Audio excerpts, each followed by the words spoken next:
Hello everyone, मैं Saurabh Gupta maths की इस प्रैक्टिस सेट में आप सभी लोगों का हार्दिक स्वागत करता हूं। और प्रैक्टिस सेट नंबर आज हम लोग क्या करने वाले हैं, 4 का पूरा सोल्यूशन देखेंगे और आप देखेंगे इन सारे क्वेश्चन को कितनी आसानी के साथ हम लोग सॉल्व कर सकते थे और भी बहुत सारे अस्त्रों का यूज करना सीखेंगे जो अभी तक आपने सीखा था। उम्मीद करता हूं कि बाकी के जो तीनों प्रैक्टिस सेट के आपने वीडियोस देखे होंगे, आपको काफी पसंद आया होगा और ई बुक में भी आपको जो सॉल्यूशंस मैंने बनाया है आपको काफी नयापन लगा होगा और मजा भी आ रहा होगा।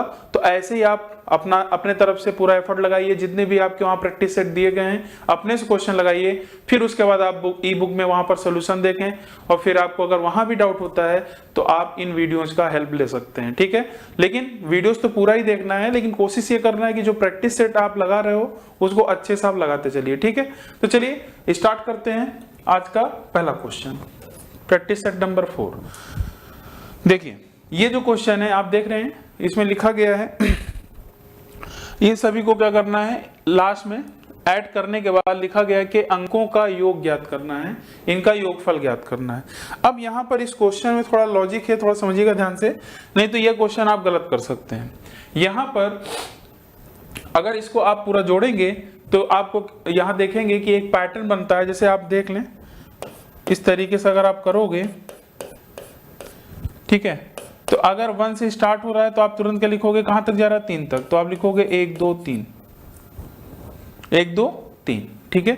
अगर मैं फिर से ऐसे लिख दूं 4 तक, ऐसे एक एक करके कर दूं, तो आप इसको जब जोड़ोगे तो आएगा 1 2 3 4। तो ये एक पैटर्न बनता है और इस पैटर्न को समझने की कोशिश करिएगा। तो यहाँ पर अगर आप ध्यान दें 1 से स्टार्ट हो रहा है और लास्ट में कहां तक जा रहा है, 1 2 3 4 5 6 7 8 9। इसका मतलब यहाँ पर जब आप पूरा जोड़ोगे तो एक बार में ही ये क्या कर दोगे, देख कर बता दोगे कि हमारा ये जो योग होगा ये क्या आएगा, ये आएगा, ठीक है। इतना आ गया। अब देख रहे होंगे पहला ये ऑप्शन है जो दिख रहा है, ठीक है। काफी लोग जल्दबाजी में यही गलती कर जाते हैं और पहला ऑप्शन लगाकर आ जाते हैं। यहां पर पहले ध्यान से पढ़िएगा, इसमें बोला है कि अंकों का योगफल ज्ञात करना है। अंकों का योगफल मतलब जो भी निकला है इनके अंकों का योगफल आपको ज्ञात करना है, सभी को जोड़ देना है। अब यहां पर आप क्या करने वाले हैं, यहां पर जब जोड़ते हैं तब भी टाइम लगता है, यहां पर जोड़ेंगे तब भी टाइम लगेगा। तो यहां पर थोड़ा औसत का अगर कॉन्सेप्ट यूज करें तो आसानी के साथ इस क्वेश्चन को यहां पर हम जोड़ भी सकते हैं। इनफैक्ट पेन चलाने की भी जरूरत नहीं थी। यहां पर अगर आप ध्यान दें 1 से लगातार आपका 9 तक है, इसका मतलब जो बीच वाली संख्या होती है वही औसत होती है। आपको भी अच्छे से पता है, अगर लगातार संख्या है तो जो बीच वाली संख्या होती है ये 5 क्या है, एवरेज है, एवरेज है। तो ये जो एवरेज होगा जितनी भी संख्या जहां कितनी है, 1 2 3 4 कहां तक गई है, 9 तक। अगर मैं ये एवरेज में टोटल आपके 9 है, अगर उसका संख्या 9 है उसको अगर हम मल्टीप्लाई कर दें तो हमारा टोटल सम आ जाता है 5 9 45 और यही आपका आंसर हो जाएगा। तो इस क्वेश्चन का जो सही जवाब था डी था, ना कि ए था, ठीक है। अच्छे से ध्यान से इसको देख लीजिए, अच्छा क्वेश्चन था। और यहाँ पर ऑप्शन के थ्रू आप अगर यहां पर आप ऑप्शन गलत भी लगा सकते थे, तो थोड़ा सा सावधान रहिएगा ऐसे क्वेश्चन के लिए। क्वेश्चन नंबर आते हैं सेकंड। क्वेश्चन नंबर सेकंड यहां पर देख लीजिए, अच्छा क्वेश्चन है ये भी। एक व्यक्ति कोई धनराशि 5 वर्ष के लिए उधार लेता है और मूलधन व कुल ब्याज का जो अनुपात है 5:2 है, तो मूलधन व ब्याज दर का अनुपात बताना है। यहां पर अगर आप ध्यान से देखें, यहां पर जो रेशियो दिया गया है वो क्या है, मूलधन व कुल ब्याज का अनुपात दिया है और टाइम पीरियड कितना दिया है, 5 वर्ष। टाइम पीरियड कितना दिया है, 5 वर्ष दिया है। तो ये बताइए अगर यहां पर जो ये मूलधन है दिया है ना, मूलधन व कुल ब्याज क्या है, ये 2 है, और ये जो ब्याज है कुल ब्याज कितने वर्ष का है, 5 वर्ष का। और आपसे पूछा है ब्याज दर, और ये देखिए मूलधन व ब्याज दर का अनुपात बताना है। तो सबसे पहले हम लोग ब्याज दर निकालते हैं। आसान है, इसके पहले भी सेटों में आपने ब्याज दर निकालना सीखा था। और ब्याज दर आप जब निकालते हैं तो आपको अच्छे से पता है क्या कि आप ये पूरा आपका जो ब्याज है इसको आपने लिखा और मूलधन जो था ये अपान में आपने 5 लिख दिया। लेकिन ये ध्यान रखना है ये जो ऊपर वाला होना चाहिए ये 1 साल का ब्याज होना चाहिए। क्या होना चाहिए, 1 साल का ब्याज होना चाहिए। तो ये जो 2 यूनिट है ये 5 साल का ब्याज है। तो हम 1 साल का अगर ब्याज बनाएंगे तो सीधी बात है 5 वर्ष में अगर 2 यूनिट ब्याज है तो 1 वर्ष में कितना होगा 2/5। ये 5 तो ये वाला मूलधन है और 1/5 ये, जब 1 वर्ष में आप कन्वर्ट करेंगे तो ये आ जाएगा और गुणे 100 हो जाएगा। तो इसको अगर आप सॉल्व करेंगे तो ये आ जाएगा 25 चौके 100 8%। 8% आपका ब्याज दर आ गया। अब ध्यान समझिएगा, 8% आपका ब्याज दर आ गया तो यहीं से आपका आंसर भी दिख रहा होगा। ये 8% क्या बता रहा है, ध्यान दीजिएगा, ये 8% परसेंट को अगर हम 100 में ऐसे बना लें तो बताइएगा ये आपका जो भी है ये आपका ब्याज दर है, या आप 100 भी मान सकते हो मूलधन के रूप में। तो आप इसको जब सॉल्व करोगे तो ये आपका जाएगा 4 दूनी 8 और ये आपका जाएगा कितना 25। इसका मतलब जो हमारा रेशियो बनेगा 25:2 बन जाएगा। आंसर क्या आएगा 25:2। ठीक है, तो आप जब इसको लिखोगे तो इस तरीके से आप बता दोगे तो हमारा आंसर जो आएगा यहां पर क्या जाएगा सी ऑप्शन। ठीक है, क्योंकि देखिए ब्याज दर बोल रहा है तो ब्याज दर तो परसेंटेज में होता है, तो यहां परसेंटेज तो लिखा नहीं है। बात समझ में आ रही है, परसेंटेज तो लिखा नहीं है तो उसको सॉल्व किया होगा, तो जब बट्टे 100 किया होगा तो 100 इधर आ गया। तो मूलधन हम उसको हम 100 भी ले सकते हैं ना, 8% अगर है तो जो भी इसको हम बदलेंगे तो 8/100 और 8 आपका जो होगा 1 साल का ब्याज और जो 100 रहेगा वो क्या जाएगा मूलधन आ जाएगा। तो उसको जब हम काटेंगे सिंप्लीफाई करेंगे तो आ जाएगा क्या 25:2। तो ये हमारा आंसर क्या हो जाएगा सी ऑप्शन। ठीक है, क्वेश्चन नंबर 3 पर आ जाइएगा। क्वेश्चन नंबर 3 थोड़ा लॉजिक को समझिएगा, एक एक चीज को समझते चलिएगा, आपको मजा आएगा जरूर। ठीक है, क्वेश्चन एक बार आप ध्यान से पढ़ लीजिएगा। दी गई साधारण ब्याज की किसी दर से किसी समयावधि में के लिए मूलधन तथा मिश्र धन, ठीक है, मूलधन तथा मिश्र धन क्या है, रेशियो कितना दिया है 4:5 के अनुपात में है। 3 वर्ष के उपरांत पश्चात उसी ब्याज की दर से मूलधन का मिश्र धन से अनुपात अब कितना जा रहा है, ये भी मूलधन और ये मूलधन और ये मिश्र धन, यहां भी ये मूलधन था ये भी मिश्र धन था। शुरुआत में ये अनुपात था, 3 वर्ष बाद ये हो जा रहा है। तो बोल रहा है ब्याज की दर क्या होगी, ब्याज की दर क्या होगी। देखने में भले ये देखिए बड़ा सा क्वेश्चन दिख रहा है, लेकिन अगर लॉजिकल बेस पे अगर आप सोचें, जो मैंने आपको बताया भी है प्रीवियस जो आपके सेट यहां पर मैंने डिस्कस किए हैं अच्छे से मैंने आपको समझाया है। अगर आप ध्यान दें ये भी मूलधन मिश्र धन का रेशियो है और ये भी आपका क्या है मूलधन मिश्र धन का रेशियो है। तो यहां पर क्या चीज है कॉमन, अगर आप ध्यान दें ये जो मूलधन 4 यूनिट है और यहां पर क्या है 5 यूनिट, और आपको अच्छे से पता है मूलधन तो कभी बदलता नहीं है, मूलधन कभी बदलता नहीं है। तो हम क्या करेंगे इनको समान कर लेंगे, और समान कैसे करेंगे एलसीएम से। ठीक है, एलसीएम इसका ले लेंगे तो 4 और 5 का एलसीएम क्या हो जाएगा 20। इसका मतलब ये रेशियो क्या हो जाएगा, इसको 20 बनाने के लिए इसमें मैं 5 से मल्टीप्लाई करूंगा तो इसमें भी 5 से मल्टीप्लाई करूंगा, इसको 20 बनाने के लिए इसमें 4 से करूंगा तो इसमें भी 4 से करूंगा।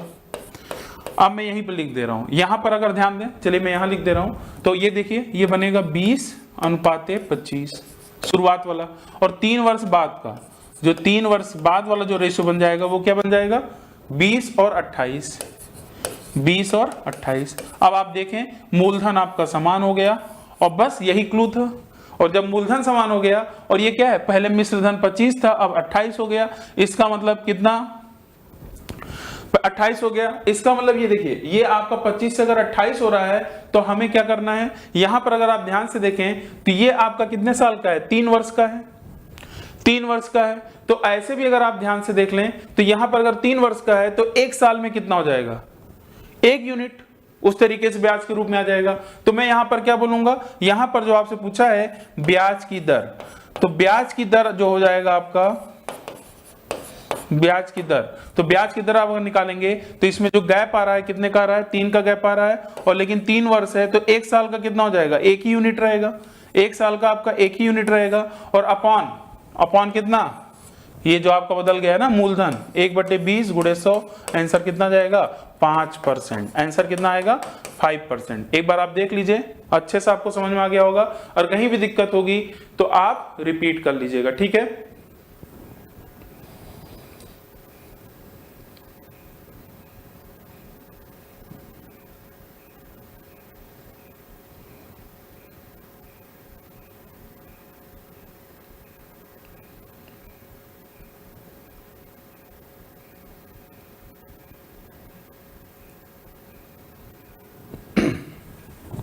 चलिए आगे बढ़ते हैं।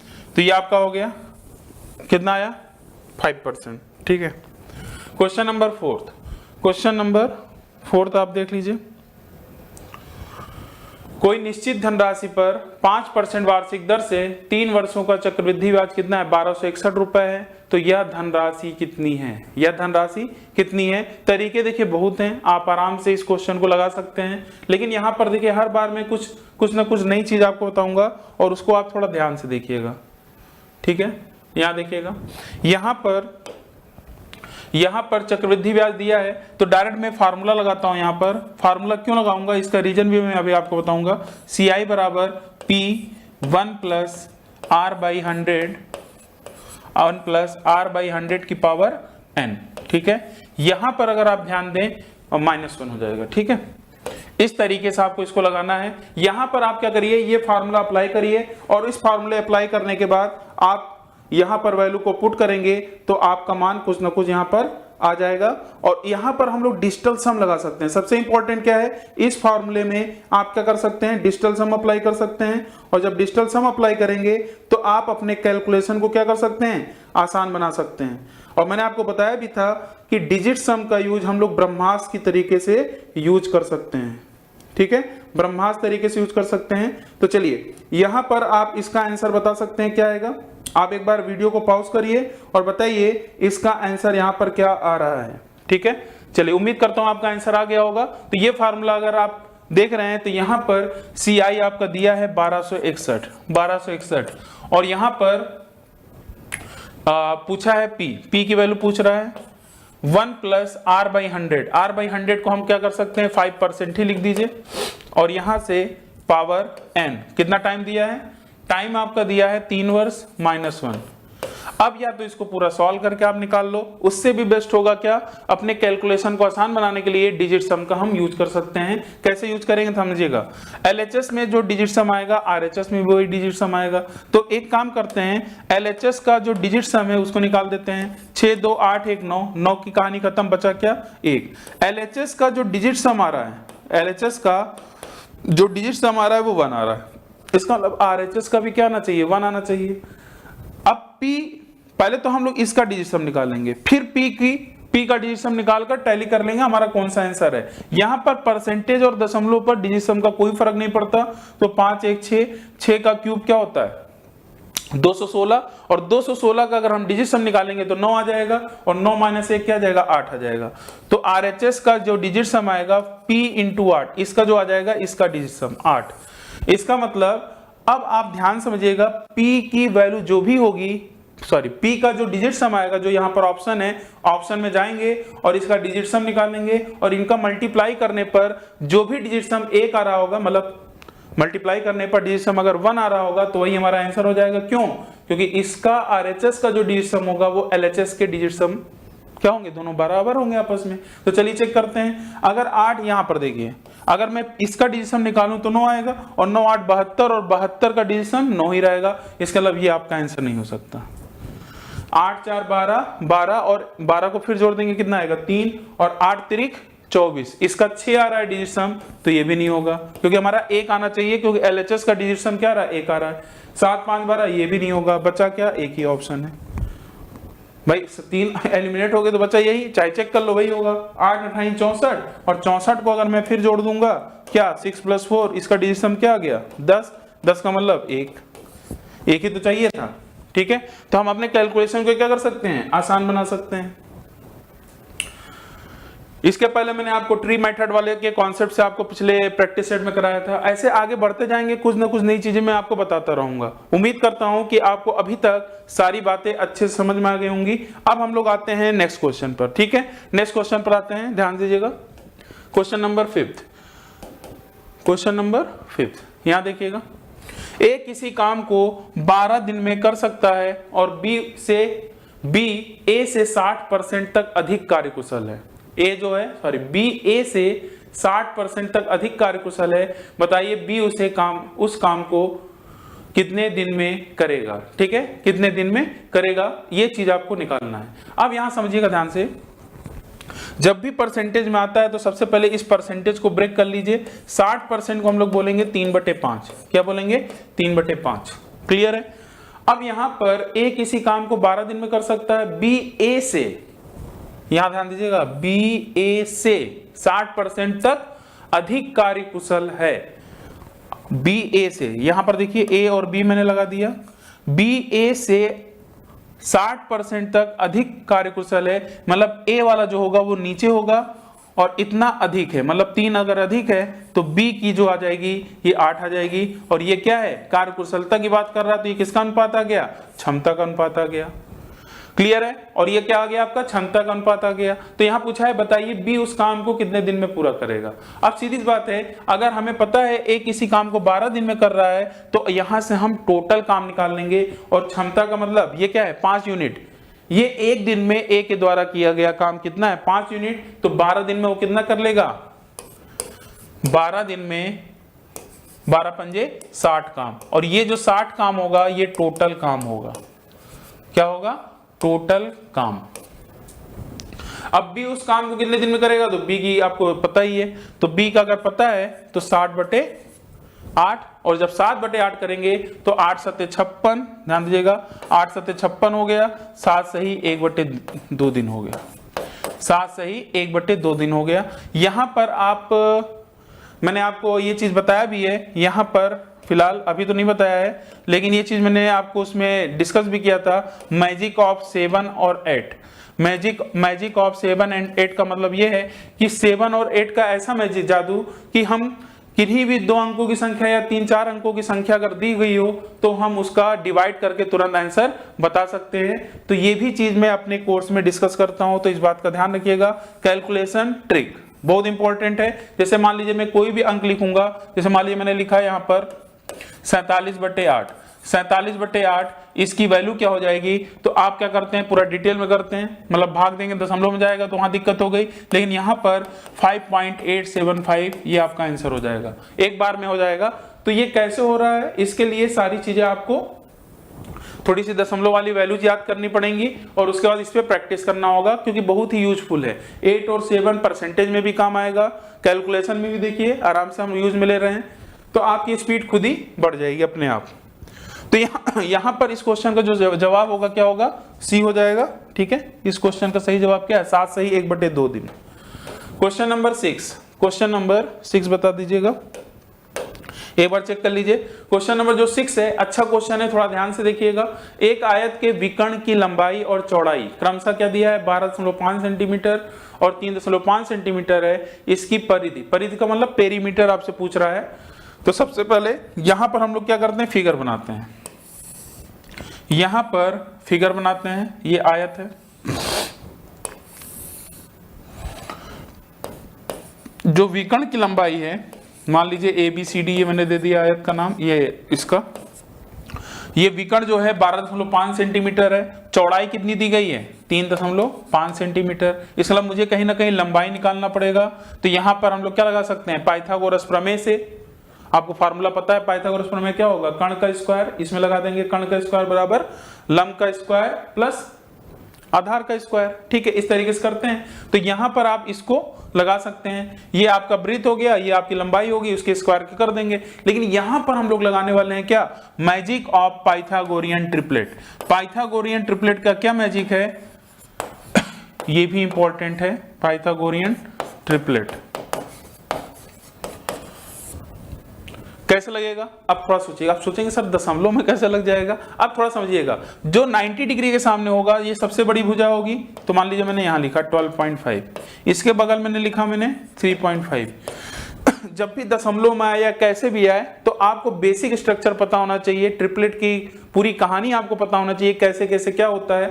तो मैं क्या करता हूं, इसको काटता हूं। अगर मैं इसको दशमलव को काट दूंगा और 5 से अगर मैं इसको, जैसे रेशियो नहीं बनाते, रेशियो मतलब 5 से अगर मैं काटूंगा तो 5 7 35 और 5 2 10 5 5 25। और जैसे ही 7-25 दिखा, ध्यान समझिएगा, जैसे ही 7-25 दिखा तुरंत आप समझ जाएंगे क्या, कि इधर जो एक और जो आपकी लेंथ ये थी, ये आपकी क्या हो सकती है, ये 7 24 25 होता है। क्या होता है, 7 24 25, ये पाइथागोरियन ट्रिपलेट होता है।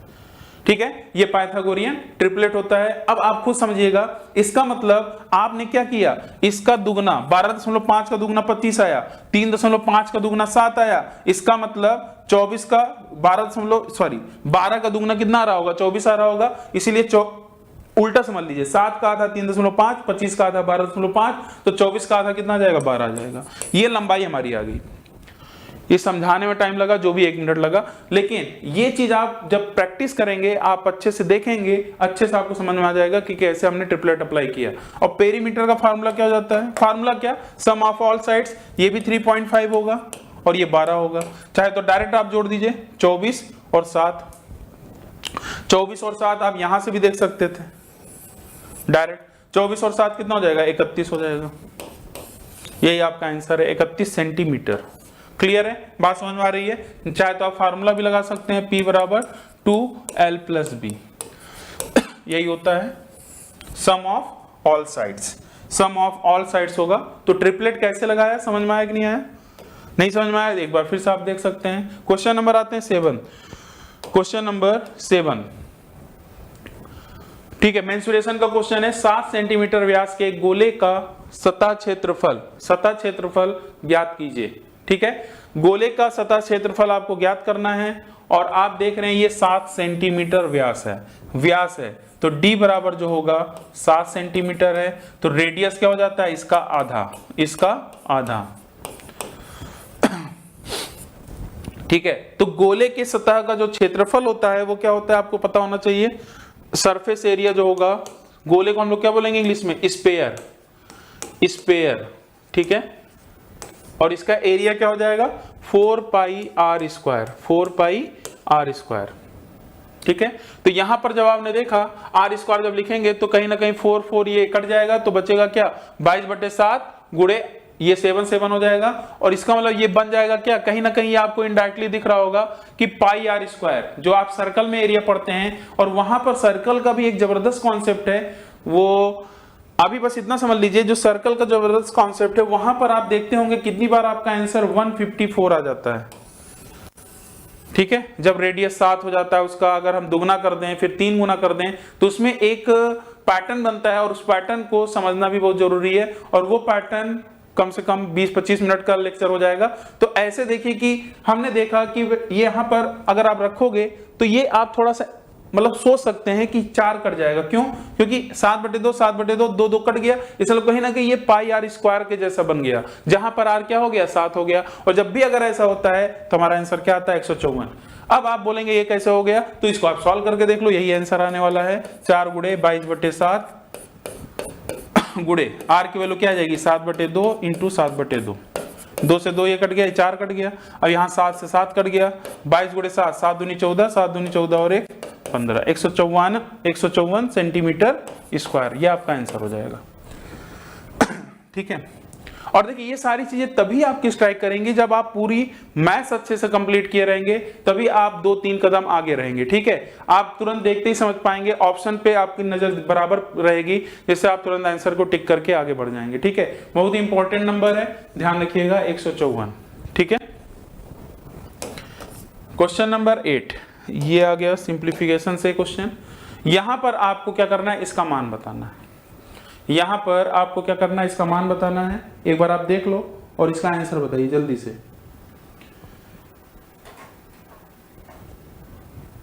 यहां पर अगर आप ध्यान दीजिएगा, यहां पर ऐसे क्वेश्चन में इसका पहले एक फॉर्मेट देख लीजिएगा। कभी भी इस तरीके से अगर आपका दिया है, मान लीजिए मैंने यहां लिखा M N और ये P, ये अंदर की साइड है, जो कर्णी घात में हम लोग बोलते हैं, ये अंदर की साइड है। ठीक है, और यहां मैंने लिख दिया X।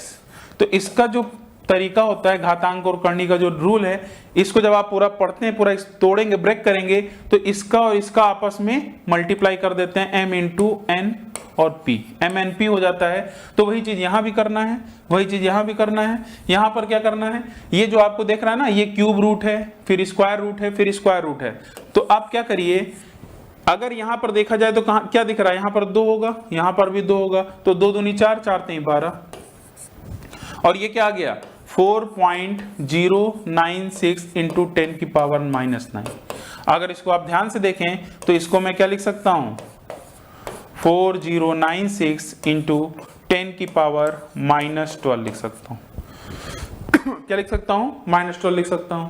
अब आपको सारी घातें याद होनी चाहिए। जैसे मैंने आपको 3 काम दिया भी था, काम दिया, मतलब कि आपको जब प्रैक्टिस करा रहा था शुरुआत से ही तो मैंने आपको कुछ चीजें बताई थी, उम्मीद करता हूँ वो चीज आपने किया होगा। 1 से लेकर 20 तक का टेबल याद रखना है, उसके अलावा 1 से लेकर 31 तक का स्क्वायर याद होना चाहिए, कोशिश करिए 60 तक स्क्वायर याद हो जाए, 1 से लेकर 21 तक का क्यूब याद होना चाहिए। ऐसे यहाँ पर आपको एक चीज और ध्यान रखना है, क्या 2 की पावर 1 से लेकर 2 की पावर 12 तक, 3 की पावर 1 से लेकर 3 की पावर 8 तक, ठीक है, 4 की पावर 1 से लेकर 4 की पावर 6 तक, ये सब याद होना चाहिए कि 3 की पावर 8 क्या होता है, 65 61। इससे इसका हेल्प आपको बहुत ही ज्यादा मिलेगा, नंबर सिस्टम से लेकर घातांक करनी पूरा इसी पे डिपेंड है, मतलब आपकी स्पीड में 4 चांद लग जाएगा अगर इसको आपने याद कर लिया। ऐसे ही आप 5 की पावर 1 से लेकर 5 की पावर 6 तक इसको नोट करके अगर नोट्स बना रहे हैं तो ये चीज ध्यान सुन लीजिएगा। 7 की पावर 1 से लेकर 7 की पावर 4 तक, 8 की पावर 1 से लेकर 8 की पावर 4 तक, ये रीजनिंग में भी आपके काम आएगा।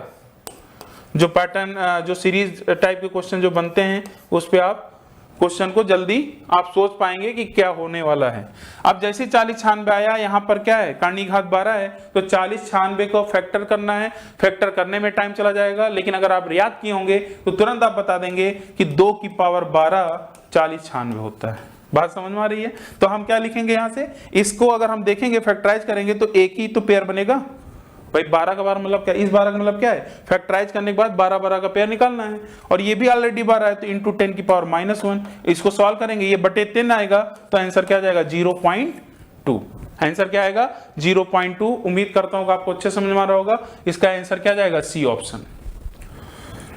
आसान सा क्वेश्चन है ये। क्वेश्चन मैंने यहाँ पर आपको यहाँ पर डिजाइन किया था कि आप कंफ्यूज ना होइएगा, कभी कभी इस तरीके से भी दे सकता है, ठीक है। चलिए क्वेश्चन नंबर 9, क्वेश्चन नंबर 9 पे आ जाइएगा। यहां पर अलजेब्रा का ये क्वेश्चन है, तो यहां पर देखिए इस क्वेश्चन को आप पुटिंग द वैल्यू, मतलब वैल्यू को पुट करके भी आप निकाल सकते हैं, वैल्यू को पुट करके भी निकाल सकते हैं। तो कैसे आप निकालेंगे, ध्यान समझिएगा। यहां पर आप तो पहले तो मैं फार्मूला आपको लगाकर दिखाता हूं, उससे भी आप कर सकते हो, और बाकी मैंने ई बुक में भी अच्छे से आपको इसका सोल्यूशन बताया है, तो वहां से भी आप देख सकते हैं कि वैल्यू कैसे पुट किया जाता है। चलिए मैं थोड़ा सा इसको डिटेल में बात कर लेता हूं। इसमें आप क्या लगाना है, x plus Y plus Z का whole square, x plus Y plus Z का होल स्क्वायर जब आप लगाओगे तो ये क्या बनेगा, X square plus Y square plus Z square plus 2 bracket में X Y plus Y Z plus Z X, ये आएगा।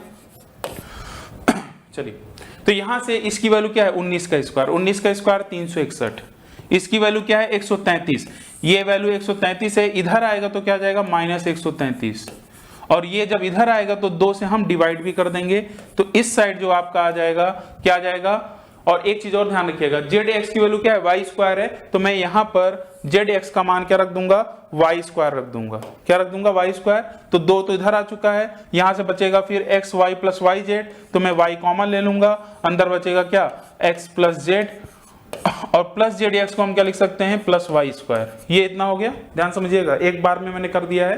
यहां से मैंने वाई कॉमन ले लिया, एक्स प्लस जेड आ गया, और जेड एक्स की वैल्यू क्या होती है, वाई स्क्वायर। अब x प्लस जेड की वैल्यू कहां से लिखूंगा, x प्लस जेड की वैल्यू यहां से हम निकाल लेंगे, x प्लस जेड की वैल्यू क्या आ जाएगी 19 माइनस वाई, तो 19 माइनस वाई यहां रख देंगे, तो सारी चीजें किस में कन्वर्ट हो जाएंगी, एक वेरिएबल में हो जाएंगी, और हम तुरंत सॉल्व कर लेंगे। तो यहां से अगर हम घटाएंगे तो ये आ जाएगा कितना 8, ये आ जाएगा आपका 2, और यहां से आ जाएगा 2 और बटे 2, तो कितना आ जाएगा 114, 114 बराबर, और इसकी वैल्यू क्या थी 19 माइनस वाई, यहां पर रख देंगे 19 माइनस वाई, 19 माइनस वाई और प्लस वाई स्क्वायर। अब इसको जब सॉल्व करेंगे तो यहां से आपका आ गया क्या 114 ये बराबर 19 वाई और minus y square plus Y square, तो वाई स्क्वायर और ये माइनस प्लस कट गया, तो 19 वाई बराबर 114, तो वाई बराबर क्या आ जाएगा y बराबर 6 आ जाएगा, y बराबर कितना आ गया 6 आ गया। ठीक है, अब देख रहे हैं ना कितना टाइम लग रहा है। अगर आप थोड़ा सा सोचें, तुरंत वैल्यू पुट करके अगर आप सोच पा रहे हैं, थोड़ी सी रीजनिंग आपको लगानी पड़ेगी। ठीक है, फिलहाल ये 6 आ गया। अब ऐसे ही आपको क्या करना होगा, x और z का मान निकालना पड़ेगा।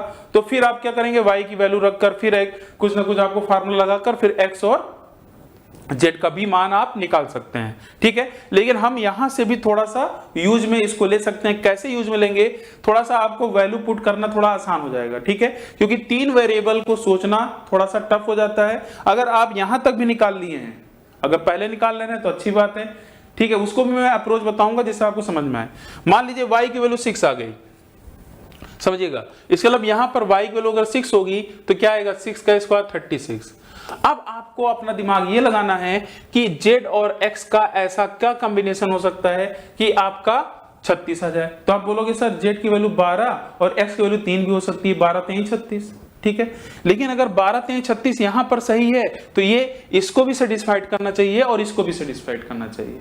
तो अगर आप ध्यान से देखें तो 12 3 36, तो 12 3 15, ध्यान दीजिएगा, ZX 12 और 3, ये इस 3 लिया, ये 12 लिया, 12 3 15, और ये क्या y की वैल्यू 4 है, क्या y की वैल्यू 4 तो है नहीं, 6 है। इसका मतलब ये 12 3 36 फेल हो गया। तो मैं अब क्या ले सकता हूं, 9 चौक 36 भी ले सकता हूं।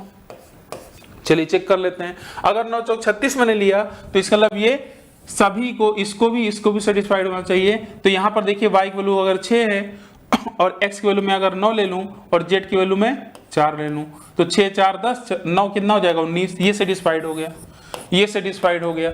ऐसे इसको भी अगर आप देखेंगे तो ये भी सेटिस्फाइड हो जाएगा, ठीक है, तो ये भी आपका सेटिस्फाइड हो जाएगा। तो यहां से हमारा मान निकल कर क्या आ गया यहां से आपका जो मान निकल कर आ गया, y की वैल्यू तो फिक्स थी 6, इसका मतलब यहां से z की वैल्यू, ध्यान दीजिएगा, यहां से आपकी जो z की वैल्यू आ जाएगी, z की वैल्यू आपकी 9 आ जाएगी और x की वैल्यू कितनी आ जाएगी, 4 आ जाएगी, ठीक है।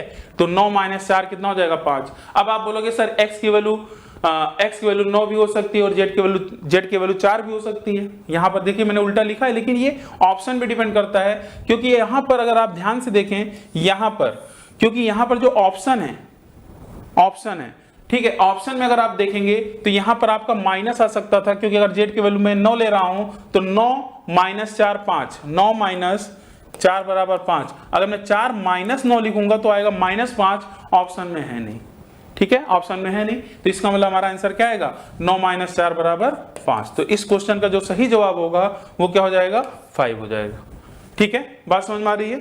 चलिए आगे बढ़ते हैं। क्वेश्चन नंबर 10, क्वेश्चन नंबर 10, इस लॉजिक को थोड़ा समझिएगा ध्यान से। sin x बराबर p² - 1 अपॉन p² + 1, ठीक है। ये क्या होता है, लंब बटे कर्ण, लंब बटे कर्ण। तो आपसे पूछा है cos x का मान, तो cos x क्या होता है, आधार बटे कर्ण होता है। और आधार बटे कर्ण जब आपने देखा, यहां पर एक ही ऑप्शन है जो हमारा डी है। मैं फिर से बोल रहा हूं, आपको हर चीज निकालने की जरूरत नहीं है, लॉजिक के बेस पे आप सोचिए। आधार बटे कर्ण, इसका मतलब जो कर्ण होता है वो सबसे बड़ी भुजा होती है।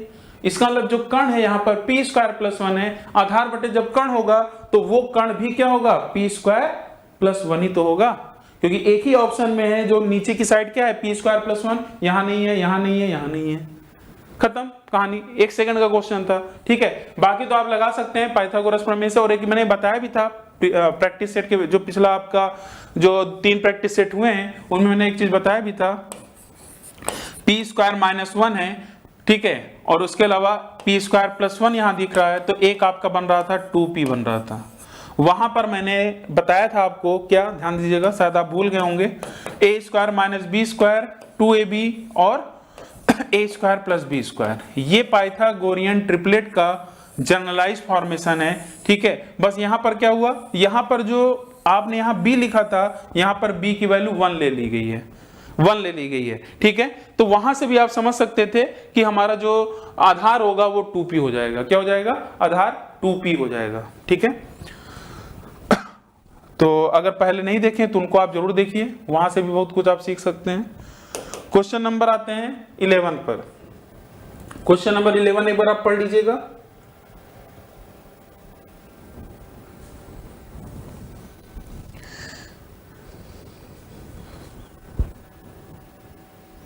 क्वेश्चन नंबर 11 में एक व्यक्ति 5 रुपए में 3 अंडे की दर से कुछ अंडे खरीदता है और 12 रुपए में 5 अंडे की दर से उन्हें बेचता है। इस सौदे में उसे 143 रुपए का लाभ होता है, तो उसने कितने अंडे खरीदे थे। ठीक है, ऐसा क्वेश्चन बड़ा आसान होता है। ठीक है, अगर आप पैटर्न एक समझ गए, इसका मतलब जो मैं आपको बताने वाला हूं, उम्मीद करता हूं ऐसा कभी भी क्वेश्चन आएगा तो आप तुरंत कर दोगे।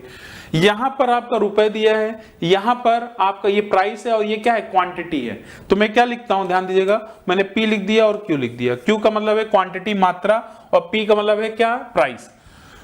अब यहां दो चीज है, 5 रुपए में 3 अंडे की दर से कुछ अंडे खरीदता है। खरीदने का मतलब क्या है, कॉस्ट प्राइस है, इसका मतलब मैंने लिख दिया सीपी, और एक साइड मैंने लिख दिया यहां पर एसपी। क्या लिख दिया, एसपी मतलब सेलिंग प्राइस, जो बेचता होगा। तो 5 रुपए में 3 अंडे उसने खरीदा, फिर उसके बाद उसने क्या किया, 12 रुपए में 5 अंडे बेच दिया। बड़ा आसान है। जब भी अगर ऐसा होगा तो आपको क्या करना है, ध्यान दीजिएगा, आपको क्या करना है, क्वांटिटी, मात्रा जो होगी उसको सेम कर देना है। इस क्वांटिटी को क्या कर देना है, सेम कर देना है, समान। कैसे, यहां 3 है, यहां 5 है, इसको अगर हम समान कर देंगे तो हम तुरंत बता देंगे कि हमारा लाभ हो रहा है कि हानि हो रहा है। कभी कभी परसेंटेज में भी पूछ लेता है कि लाभ या हानि परसेंट बताओ। ठीक है, तो यहां देखिएगा, इसको 15 बना दीजिए, इसमें हम 5 से मल्टीप्लाई करेंगे तो इसमें किससे करेंगे, 3 से। और अगर इसमें 5 से किया तो ये भी बदल जाएगा, इसमें 3 से किया तो ये भी बदल जाएगा। इसका मतलब जो अब सीपी रहा, जब आपने इसको 15 किया तो सीपी हमारा बन गया कितना, इधर मैं लिख दे रहा हूं, सीपी आपका बन गया 25 रुपए, और ये क्या बन गया, 12×3=36 बन गया। तो यहां पर अगर आप ध्यान दें, एसपी आपका बड़ा है सीपी से, एसपी ग्रेटर देन सीपी, तो हमारा लाभ ही तो होगा। और वैसे भी यहां दे भी रहा है, 143 रुपए का लाभ हो रहा है। ठीक है, तो कितने रुपए का लाभ हुआ, रुपए में बात कर रहा हूं, तो 36 - 25, एसपी माइनस सीपी क्या होता है, लाभ होता है। तो 36 - 25 कितने रुपए का लाभ हो गया, आपका 11 रुपए का लाभ हुआ। कब 11 रुपए का लाभ हुआ, जब उसने 15 अंडे खरीदे थे और वही 15 अंडे को उसने बेचा। यही तो बात बोलेंगे, या तो बोल सकता है 15 अंडे खरीदे या 15 अंडे जो बेचे, तो उसमें उसको 11 रुपए का लाभ हो रहा है। तो अब आपसे यहां पर 2 तरीके से क्वेश्चन पूछ सकता है। एक तो ये बोल दिया, जैसे यहां 11 रुपए का लाभ हो रहा है, तो यहां पर एक एक नियम से आप तुरंत बता सकते हो। ठीक है, क्या 143 रुपए का अगर लाभ होता तो आप 11 का टेबल पढ़ो, कितनी बार जाएगा, कितनी बार जाएगा, तो आप देखोगे ये आपका 13 बार जा रहा है। कितनी बार, यहां पर देखिए 1 3, ये 11 × 13, 11 × 13 क्या जाएगा, 143। इसका 143 रुपए आ गया। अगर मैं इधर 13 का मल्टीप्लाई करूंगा तो इस 15 में भी तो 13 का मल्टीप्लाई करूंगा, इस 15 में भी क्या करूंगा, 13 का मल्टीप्लाई करूंगा। तो यहां से अगर आप ध्यान दें तो यहां से आपका बन जाएगा क्या, 195। कैसे किया, 15 का स्क्वायर 225 और 15 दूनी 30, 225 में 30 माइनस कर दूंगा, कितना जाएगा, 195 अंडे उसने खरीदे या बेचे थे। बात समझ में आ गई कि नहीं आ गई। तो इस तरीके से आप काम कर सकते हैं। कभी कभी यहां ये भी दे देता है, 2 तरीके से क्वेश्चन पूछता है। यहां पर अगर ये दे देता, यदि उसने 195 अंडे खरीदे या बेचे थे तो उसे कितने रुपए का लाभ हुआ होता, तो तब हम लोग क्या करते, तब हम इसको इक्वेट करते, इसको बराबर करते, फिर जो रेशियो आता मैं उसमें मल्टीप्लाई करके उसको निकाल लेता। आसान है, समझ में आ गया होगा। इस तरीके से यहां से 3 से 4 क्वेश्चन कवर होते हैं। मैंने आपको यहां पर 3 से 4 क्वेश्चन बता दिया है। इस तरीके से क्वेश्चन बनता है। यहां पर 2 क्वेश्चन ये हो गया, और एक आपका लाभ परसेंट और हानि परसेंट यहां से पूछ सकता है। ठीक है, बस क्या करना है इस क्वेश्चन के लिए, आपको क्वांटिटी को समान करना है। ये देखिए स्टार लगा लीजिएगा भाई, ये क्वेश्चन बहुत इंपॉर्टेंट है। ऐसे क्वेश्चन बहुत बार आए हैं। ठीक है, एक कपड़ा व्यापारी 33 मीटर कपड़ा बेचकर 11 मीटर कपड़े के विक्रय मूल्य के बराबर लाभ कमाता है, तो प्रतिशत लाभ क्या करें। इसमें लगभग 6-7 टाइप के क्वेश्चन बनते हैं। तो यहां ध्यान दीजिएगा, 11 मीटर कपड़े के विक्रय मूल्य के बराबर लाभ कमाता है। तो यहां पर जो आपका लाभ प्रतिशत होगा, लाभ प्रतिशत, ठीक है, क्योंकि देखिए यहां पर बात हो रही है किसके रेस्पेक्ट में, क्वांटिटी, क्योंकि यहां रुपीज नहीं दिया, मीटर के क्वांटिटी के रिस्पेक्ट में बात हो रही है। तो वहां पर आप किस पे अटैक करते हैं, सेलिंग प्राइस पर। सेलिंग प्राइस जो होता है, सेलिंग प्राइस के रिस्पेक्ट में हम लोग निकालते हैं, जब आप क्वांटिटी के रिस्पेक्ट में निकालते हैं। अब यहां पर क्या है, यहां 2 चीज पूछा जाता है। यहां पर दिया है 11 मीटर कपड़े के विक्रय मूल्य के बराबर लाभ होता है। ठीक है, तो यहां अगर क्रय मूल्य दिया होता तो कोई दिक्कत नहीं थी, मैं नीचे ही डायरेक्ट 33 लिख देता, लेकिन यहां विक्रय मूल्य दिया है 11 मीटर कि 11 मीटर कपड़े के विक्रय मूल्य के बराबर लाभ होता है या 11 मीटर के कपड़े के विक्रय मूल्य के बराबर हानि होता है। तो वहां पर आपका ये जो कपड़ा बेच रहा है ये आपका यहां पर चेंज हो जाएगा, ये आपका क्या हो जाएगा, चेंज हो जाएगा। ठीक है, अब आपको ध्यान सुनना है, क्या करना है, आप जब भी लाभ परसेंट निकालेंगे तो लाभ तो आपका यही रहेगा 11 बटे क्वांटिटी में। जैसे आप देखते हैं ना कि बाय डिफॉल्ट हम लोग क्या समझते हैं कि सीपी के रेस्पेक्ट पे ही हमेशा लाभ या हानि परसेंट निकलता है, लेकिन जब क्वांटिटी की बात होती है तो हम एसपी के रेस्पेक्ट में निकालते हैं। ठीक है, तो हम डायरेक्ट क्वांटिटी के रेस्पेक्ट में निकाल रहे हैं तो 33 नहीं लिखना है। क्यों? क्योंकि यहां पर ये जो पूछा है, जो लाभ हो रहा है विक्रय मूल्य के बीच में लाभ हो रहा है, इसीलिए यहां पर आपको 33 डायरेक्ट नहीं लिखना है। अगर यही क्रय मूल्य होता, यहां पर क्रय मूल्य होता, लाभ या हानि होता क्रय मूल्य में, तो आप डायरेक्ट यहां पर 33 लिख देते। बात समझ में आ गई नहीं आ गई? तो अब आप समझिएगा क्या करना है। यहां पर जैसे ये 33 आएगा, अगर लाभ है, अगर यहां पर ये लाभ दिया है 11 मीटर कपड़े के विक्रय मूल्य के बराबर ये लाभ है, तो आपको यहां पर, जैसे आप ऐसे समझिएगा, लाभ में हम जोड़ते हैं और हानि में घटाते हैं, लेकिन जब इसमें अगर बात होती है तो लाभ में आप क्या करिएगा, इसको घटा दीजिएगा। जब लाभ रहेगा घटा देंगे और जब हानि रहेगा तो क्या कर देंगे, जोड़ देंगे। तो गुणे 100, तो 11 बटे 22 गुणे 100, तो ये आ जाएगा 1 बटे, ये आपका आ जाएगा कितना, हाफ आ जाएगा, तो ये आपका आ जाएगा 50% का उसे लाभ होता है। C option, C option. ठीक है, अभी फिलहाल देखिए डिटेल में, क्योंकि प्रैक्टिस चल रहा है तो मैं आपको कोशिश कर रहा हूं, चीजों को समझा रहा हूं। एक क्वेश्चन से 3-4 क्वेश्चन कैसे बनेंगे वो मैं बता रहा हूं। ठीक है, अगर देखिए मैं डायरेक्ट थोड़ा सा 2 मिनट और लूंगा, जिससे कम से कम 4 क्वेश्चन तो आपका तुरंत तैयार हो जाए। चलिए 6 क्वेश्चन मैं बता दे रहा हूं, ध्यान सुनिएगा, 2 मिनट मेरी बात सुनिएगा ध्यान से। यहां पर ये जो आपका है, यहां पर 2 तरीके से क्वेश्चन बनेगा। अगर आपका यहां पर 33 मीटर कपड़ा बेचकर, तो जब भी हम क्वांटिटी के रिस्पेक्ट निकालेंगे तो 33 जो आपका सेलिंग प्राइस होगा, इसमें सेलिंग प्राइस नहीं, सेलिंग जो क्वांटिटी रहेगी 33 मीटर जो कपड़ा बेच रहा है वो डायरेक्ट नीचे लिखना है। कब नीचे कब लिखना है, जब आपका यहां पर 11 मीटर क्रय मूल्य के बराबर, यहां अगर विक्रय न देकर क्रय मूल्य देता, या क्रय मूल्य पर लाभ देता, या क्रय मूल्य पर हानि देता। बात समझ में आ रही है? तो मैं तुरंत कर देता, डायरेक्ट 33 रखता, इसमें कुछ भी माइनस प्लस करने की जरूरत नहीं थी। 2 क्वेश्चन बना लाभ और हानि पर। ठीक है, अब फिर देखिए 2 क्वेश्चन बनने वाला, ये वाला एक तो ये बन गया कि जब आपका विक्रय मूल्य पर लाभ दे, विक्रय पर लाभ दे, 11 मीटर कपड़े के विक्रय मूल्य के बराबर अगर लाभ दे रहा है या हानि दे रहा है, दोनों चीज पूछेगा। जब लाभ दे रहा है या हानि दे रहा है, तो ये जो आपका 33 मीटर मुझे डायरेक्ट नहीं रखना है, अब ये 33 मीटर चेंज होगा। ये 33 मीटर नोट कर लीजिएगा, 33 मीटर चेंज होगा। अगर लाभ हो रहा है तो 33 माइनस 11 कर देंगे, और अगर हानि हो रहा होगा तो 33 प्लस 11 कर देंगे। बाकी जो भी लाभ हानि होगा ये 11 के ऊपर ही रखेंगे। 4 क्वेश्चन हो गए, ये हो गए 4 क्वेश्चन। अब 2 क्वेश्चन और सुन लीजिए। क्या कितनी बार पूछा गया है, पूछ लिया जाता है कि 20 संतरे का मूल्य, 20 संतरे का क्रय मूल्य, 20 संतरे का क्रय मूल्य 25 संतरे के विक्रय मूल्य के बराबर है। 20 संतरे का क्रय मूल्य 20 नींबुओं के विक्रय मूल्य के बराबर है। तो मान लीजिए मैंने संतरा बोला और नींबू बोल दिया, और बोल दिया क्या उनके बराबर है, तो वहां पर लाभ या हानि परसेंट बताओ। इस तरीके से आपसे एग्जाम में क्वेश्चन पूछ लिया जाता है। तो ये आपका 5वां क्वेश्चन बन गया। तो ये सारे सेक्शन बहुत इंपॉर्टेंट है, एग्जाम में हर बार होता नहीं, ऐसे बस दे दिया जाता है। तो इसका आंसर क्या आएगा, 50। क्वेश्चन नंबर 13, क्वेश्चन नंबर 13 देख लीजिए एक बार। एक दुकानदार घड़ी बेचते समय 5% की छूट देता है। यदि वह 7% की छूट देता है तो वह लाभ के रूप में 15 रुपए कम कमाता है। तो घड़ी का अंकित मूल्य क्या है? ठीक है, तो आपसे क्या पूछ रहा है, घड़ी का अंकित मूल्य पूछ रहा है। अब यहां बताइए, सिंपल सी बात है, एक दुकानदार घड़ी बेचते समय 5% की छूट देता है। यदि वह 7% की छूट देता तो वह लाभ के रूप में क्या करता, 15 रुपया कम कमाता। तो इसका जो डिफरेंस है वही की बात कर रहा है। तो 7 और 5% का डिफरेंस कितना आ गया, 2%। यही जो कमी है यही आपका क्या है, 15 के बराबर है, 15 रुपए के बराबर। तो घड़ी का अंकित मूल्य क्या होगा, भाई 100 मान लेंगे। तो 100% निकालने के लिए गुणे 50 कर दीजिए, और यहां भी सॉरी गुणे 50 कर दीजिए, यहां भी गुणे 50 कर दीजिए। ये 100% बन गया जो अंकित मूल्य होगा, और इसमें गुणे 50 करेंगे 15 × 75 750 रुपए। कितना जाएगा 750 रुपए।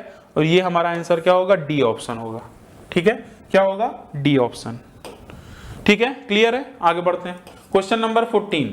ये वही आ गया ट्रिग्नोमेट्री से, ट्रिग्नोमेट्री का ये क्वेश्चन आ गया। यहां पर देखिएगा, इसमें बस वैल्यू आपको पुट करना है। ठीक है, वैल्यू पुट करना है, और वैल्यू आपको पता होना चाहिए। इस बात का ध्यान रखिएगा वैल्यू पुट करते समय कि नीचे आपका जीरो ना हो, क्योंकि अगर नीचे जीरो हो गया तो हमारा इन्फिनिटी का केस चला जाएगा, इन्फिनिटी बन जाएगा, तो वो उससे हम लोग बचेंगे। ठीक है, उससे हम लोग बचेंगे। तो यहां पर हम लोग 45 डिग्री रखना ज्यादा सही है, तो 45 डिग्री रख के देख लीजिए। tan सभी का यहां देखिए, सभी वैल्यूज आपको टेबल याद होना चाहिए। tan 45 डिग्री का मान 1 होता है। 1 का स्क्वायर हो, क्यूब हो, कुछ भी हो, तो ये तो 1 ही आएगा। इसमें भी आपका 1 ही आएगा। ठीक है, नीचे आ जाइए। sec 45 का मान होता है क्या, √2। √2 का स्क्वायर क्या आएगा, 2 इंटू है, और कोसेक इसमें भी क्या आएगा, 2 ही आएगा। तो यहां देखिए कितना आ गया, 4/4। भाई ये जोड़ेंगे 4 और 4, 4/4 क्या जाएगा, 1 आ जाएगा। तो इसका जो आंसर होगा क्या होगा, सी होगा। क्या होगा, सी होगा। ठीक है, यहां तक क्लियर है। आगे बढ़ते हैं, क्वेश्चन नंबर 15। क्वेश्चन नंबर 15 ये आप देखिए, और इस पे थोड़ा समझिएगा। इसको मैंने अच्छे से आपको ई बुक में बताया भी है इसका सोल्यूशन। ठीक है, तो इसका आप एक बार देखिए और बताइए क्या होगा। इसको हम 2 तरीके से कर सकते हैं, एक तो हम डिटेल में भी बता सकते हैं, और यहां पर एक बहुत इंपॉर्टेंट चीज है जो आपको समझ में आएगा थोड़ी देर में। ठीक है, क्वेश्चन नंबर आपका ये 15 है। ठीक है, तो यहां पर अगर आप ध्यान दें, यहां पर मैं आपको वैल्यू से नहीं बता रहा हूं। यहां पर एक चीज समझिएगा, अगर आप क्वेश्चन देख रहे हैं और यहां पर अगर थोड़ी देर के लिए देखें, ऑप्शन किस में दिया है, परसेंटेज में दे दिया है। ऑप्शन जो दिया है आपको किस में दिया है, परसेंटेज में दे दिया है। तो ध्यान रखिएगा, कभी भी अगर ऑप्शन परसेंटेज में दिया है तो आपका वैल्यूज पे डिपेंड नहीं करता है। जैसे काफी लोग होते हैं ना, वैल्यूज से परसेंटेज और निकालना स्टार्ट कर देते हैं। आपको वैल्यूज को इग्नोर कर देना है, डायरेक्ट हम परसेंटेज को डायरेक्ट हम लोग यहां पर आराम से परसेंटेज में ही निकाल लेंगे, और आपको पता ही नहीं चलेगा कब क्वेश्चन लग गया। एक बार वैल्यू से निकालेंगे, निकाल के देखिए काफी टाइम लगने वाला है। अब मैं क्या बताने वाला हूं, ध्यान सुनिएगा। मैं क्वेश्चन ये है, एक गांव की जनसंख्या कितनी है, 25,000। जनसंख्या में 1/5 महिलाएं हैं। 1/5 का मतलब कितना हो गया, मतलब जनसंख्या तो हमारी 100% है, और इस 100% में 20% जो है, भाई 1/5 का मतलब क्या हो गया, 20%। तो 100% जो आपकी जनसंख्या है उसमें 20% महिलाएं हैं। अगर 20% महिलाएं हैं तो पुरुष को कितने हो जाएंगे, 80%। सीधी सी बात है, 80%। अब आगे बढ़िएगा। अब क्या बोला, 5% पुरुष तथा 40% महिलाएं निरक्षर हैं, इलिटरेट हैं। ठीक है, निरक्षर है। तो बोला है कितने % लोग साक्षर हैं, इसका उल्टा बोल रहा है। तो काफी लोग क्या करते हैं, पहले निरक्षर निकालेंगे, फिर उसमें से घटाकर फिर साक्षर निकालेंगे।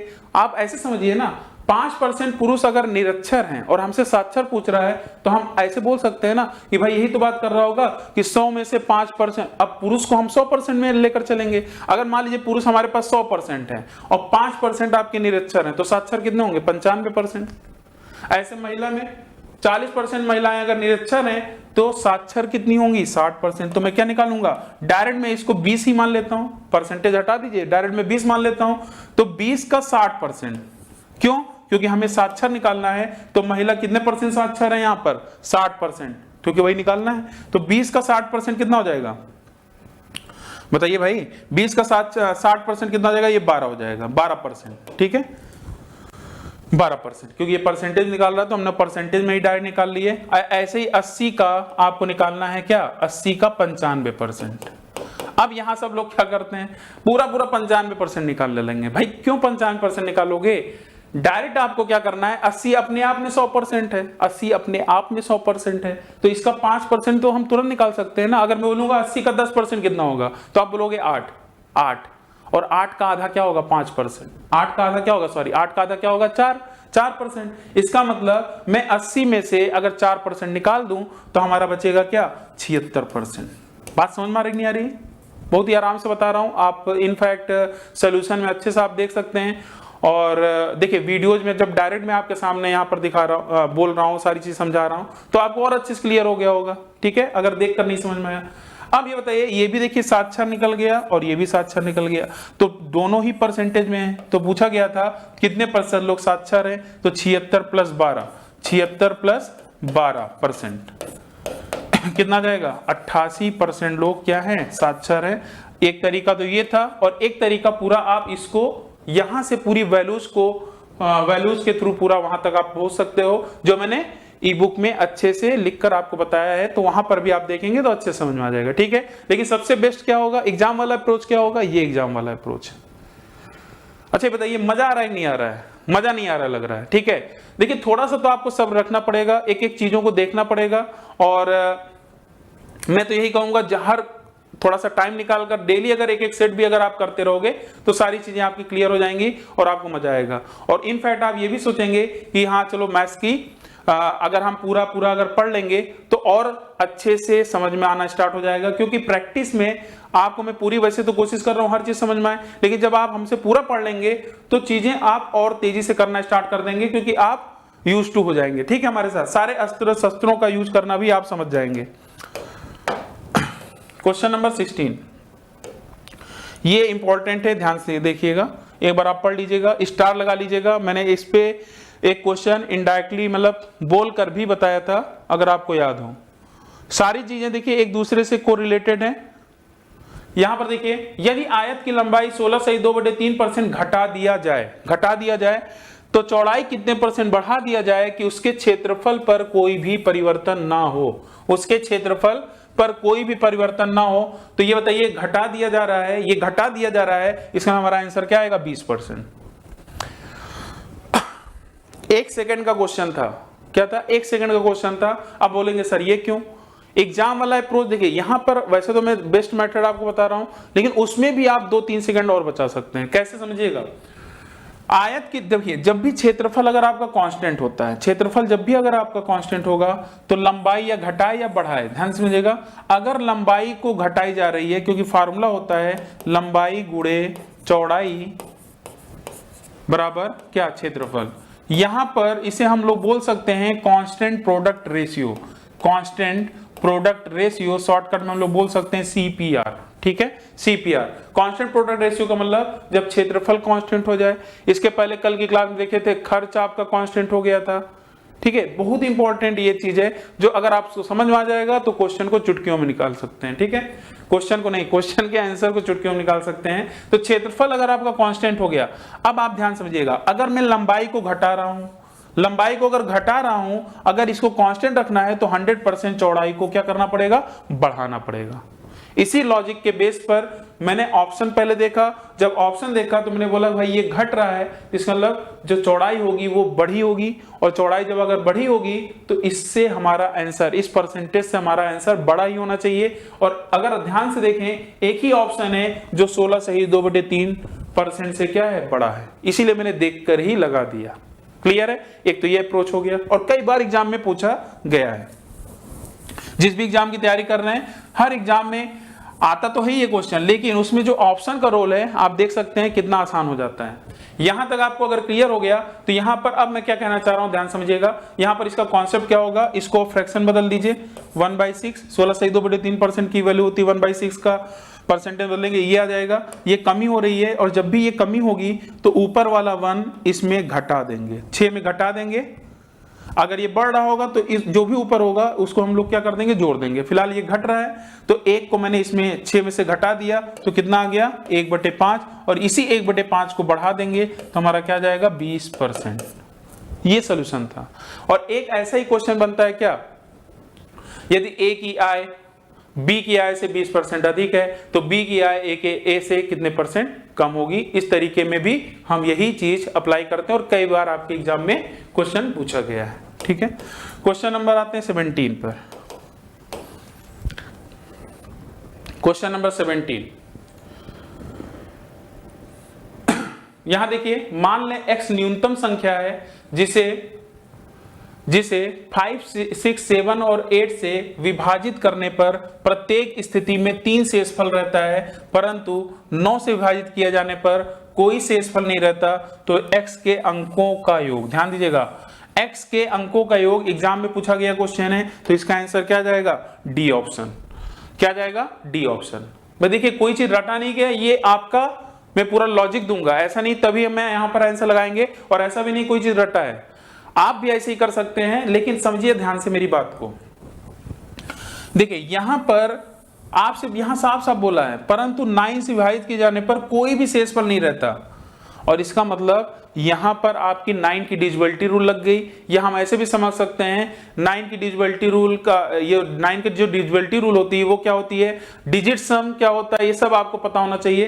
तो 9 की डिविजिबिलिटी रूल में सबसे इंपॉर्टेंट क्या है, जैसे समझिएगा 1 2 3 4 5 6 7 8 9, ये है, क्लियर है, समझिएगा ध्यान से।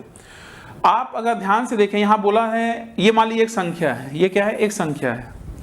आप जब 9 की डिविजिबिलिटी रूल चेक करते हो तो क्या करते हो, जहां जहां 9 रहेगा उसको काटना स्टार्ट करते हो। ये 9 कट गया, 8 1 9 ये कट गया, 5 4 9 ये कट गया, 7 2 9 ये कट गया, 6 3 9 ये कट गया। इस तरीके से आप करते हो, क्लियर है, इसी तरीके से करते हो।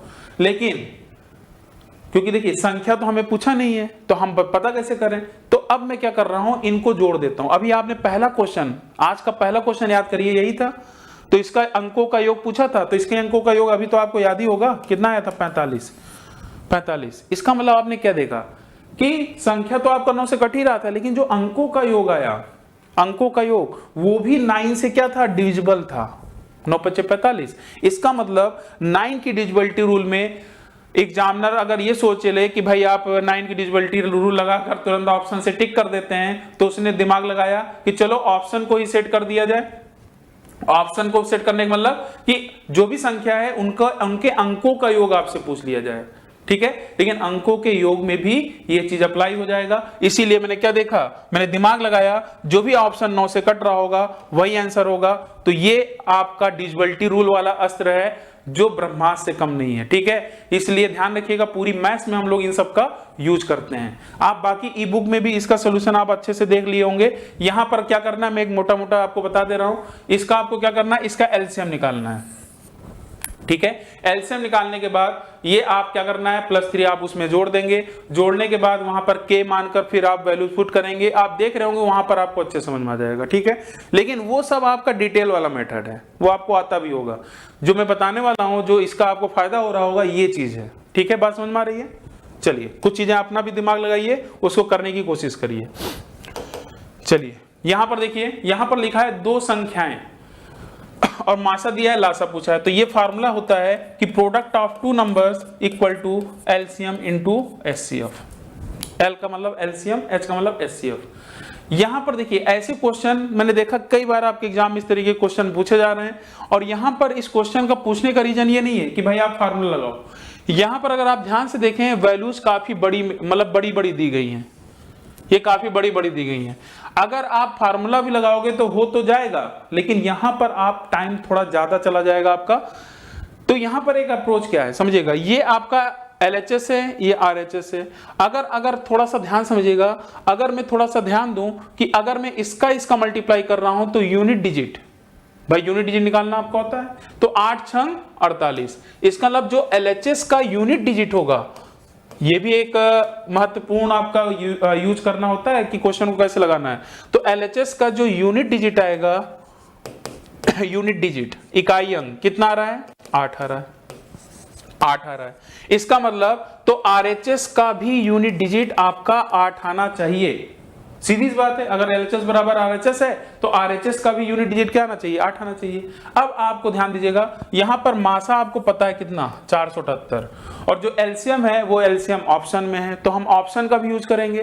तो ऑप्शन का यूज कैसे कर रहा हूं समझ में आ रहा है ना, ऐसे ही आपको एग्जाम में भी करना है। तो 8 6 48, यहां से यूनिट डिजिट 8 आ गया, तो इसके चांसेस हैं, लेकिन पूरा चेक करना है। मे भी शायद अगर 2 ऑप्शन हो जाए तो हम लोग क्या करेंगे, तो हम लोग डिविजिबिलिटी रूल लगा सकते हैं, मासा से चेक कर सकते हैं कौन कट रहा है। उसके अलावा हम फार्मूला फिर लगा लेंगे, कोई दिक्कत नहीं है, लेकिन ये सबसे पहले चेक करना है। अब देखिए 8 3 24, 4 आ रहा है, ये नहीं होगा। 8 9 72, 2 आ रहा है, ये नहीं हो रहा। 8 दूनी 16, 6 आ रहा है, ये नहीं होगा। तो इसका मतलब हमारा यही ऑप्शन था। क्लियर है, बात समझ में आ रही है? तो इस तरीके से आपको क्वेश्चंस को जल्दी सॉल्व करना है। तो क्वेश्चन नंबर आ जाते हैं अब 19।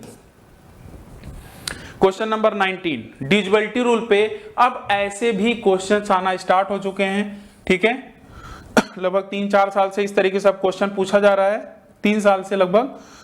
देखिए सीधी सी बात है, आप पहले ऐसे क्वेश्चन नहीं बनते थे, लेकिन सीधी बात है आपके भी एग्जाम में अब आने के चांसेस हो सकते हैं, जो भी एग्जाम की आप तैयारी कर रहे हो। तो यहाँ पर अब इस क्वेश्चन में आपको बहुत नई नई चीजें आपको मिलने वाली हैं। तो अच्छे से इसके सोल्यूशन को ध्यान से देखिएगा, तब आपको और मजा आएगा, ठीक है। चलिए, तो यहाँ ध्यान दीजिएगा, 88 से आपको काटना है, 88 से इसको काटना है। मैं यहाँ फिर से लिख दे रहा हूं। और जो 88 होगा, 88 का तो भाई आपको टेबल नहीं पता होगा, तो मैं इसको 11 गुणे 8 कर दे रहा हूं। इसका मतलब क्या है, आप 88 से ना चेक करके हम ये चेक करेंगे भाई 8 और 11 से अगर चेक कर लेंगे तो हमारा काम बन जाएगा, ठीक है। तो 8 की डिविजिबिलिटी रूल आपको तो आती होगी कि लास्ट 3 डिजिट को, लास्ट जो 3 डिजिट होगा अगर वो 8 से कट रहा है तो वो पूरी संख्या क्या होगी, 8 से कटेगी। लेकिन जो अब मैं बताने वाला हूं उसको ध्यान सुनिएगा, क्योंकि ये सारी चीजें हम लोग डिटेल में डिस्कस करते हैं लगभग पूरा ये क्लास 8, 16, 4, 6 इसी पे पूरा क्लास चला जाता है उसके क्वेश्चंस कराने पर, ठीक है, एक क्लास। फिलहाल ये प्रैक्टिस है, थोड़ा सोचिएगा, जल्दी समझने की कोशिश करिएगा। हम लोग लास्ट 2 डिजिट को भी देखकर बता सकते हैं कि संख्या आपकी 8 से कब कटेगी। हाँ जी हाँ, लास्ट 2 डिजिट को भी देखकर बता सकते हैं। जैसे आपने पढ़ा है ना लास्ट 3 डिजिट, तो हम लास्ट 2 डिजिट को भी देखकर बता सकते हैं कि संख्या 8 से कट रही है कि नहीं कट रही है। अब उसके लिए कंडीशन क्या है, ध्यान समझिएगा।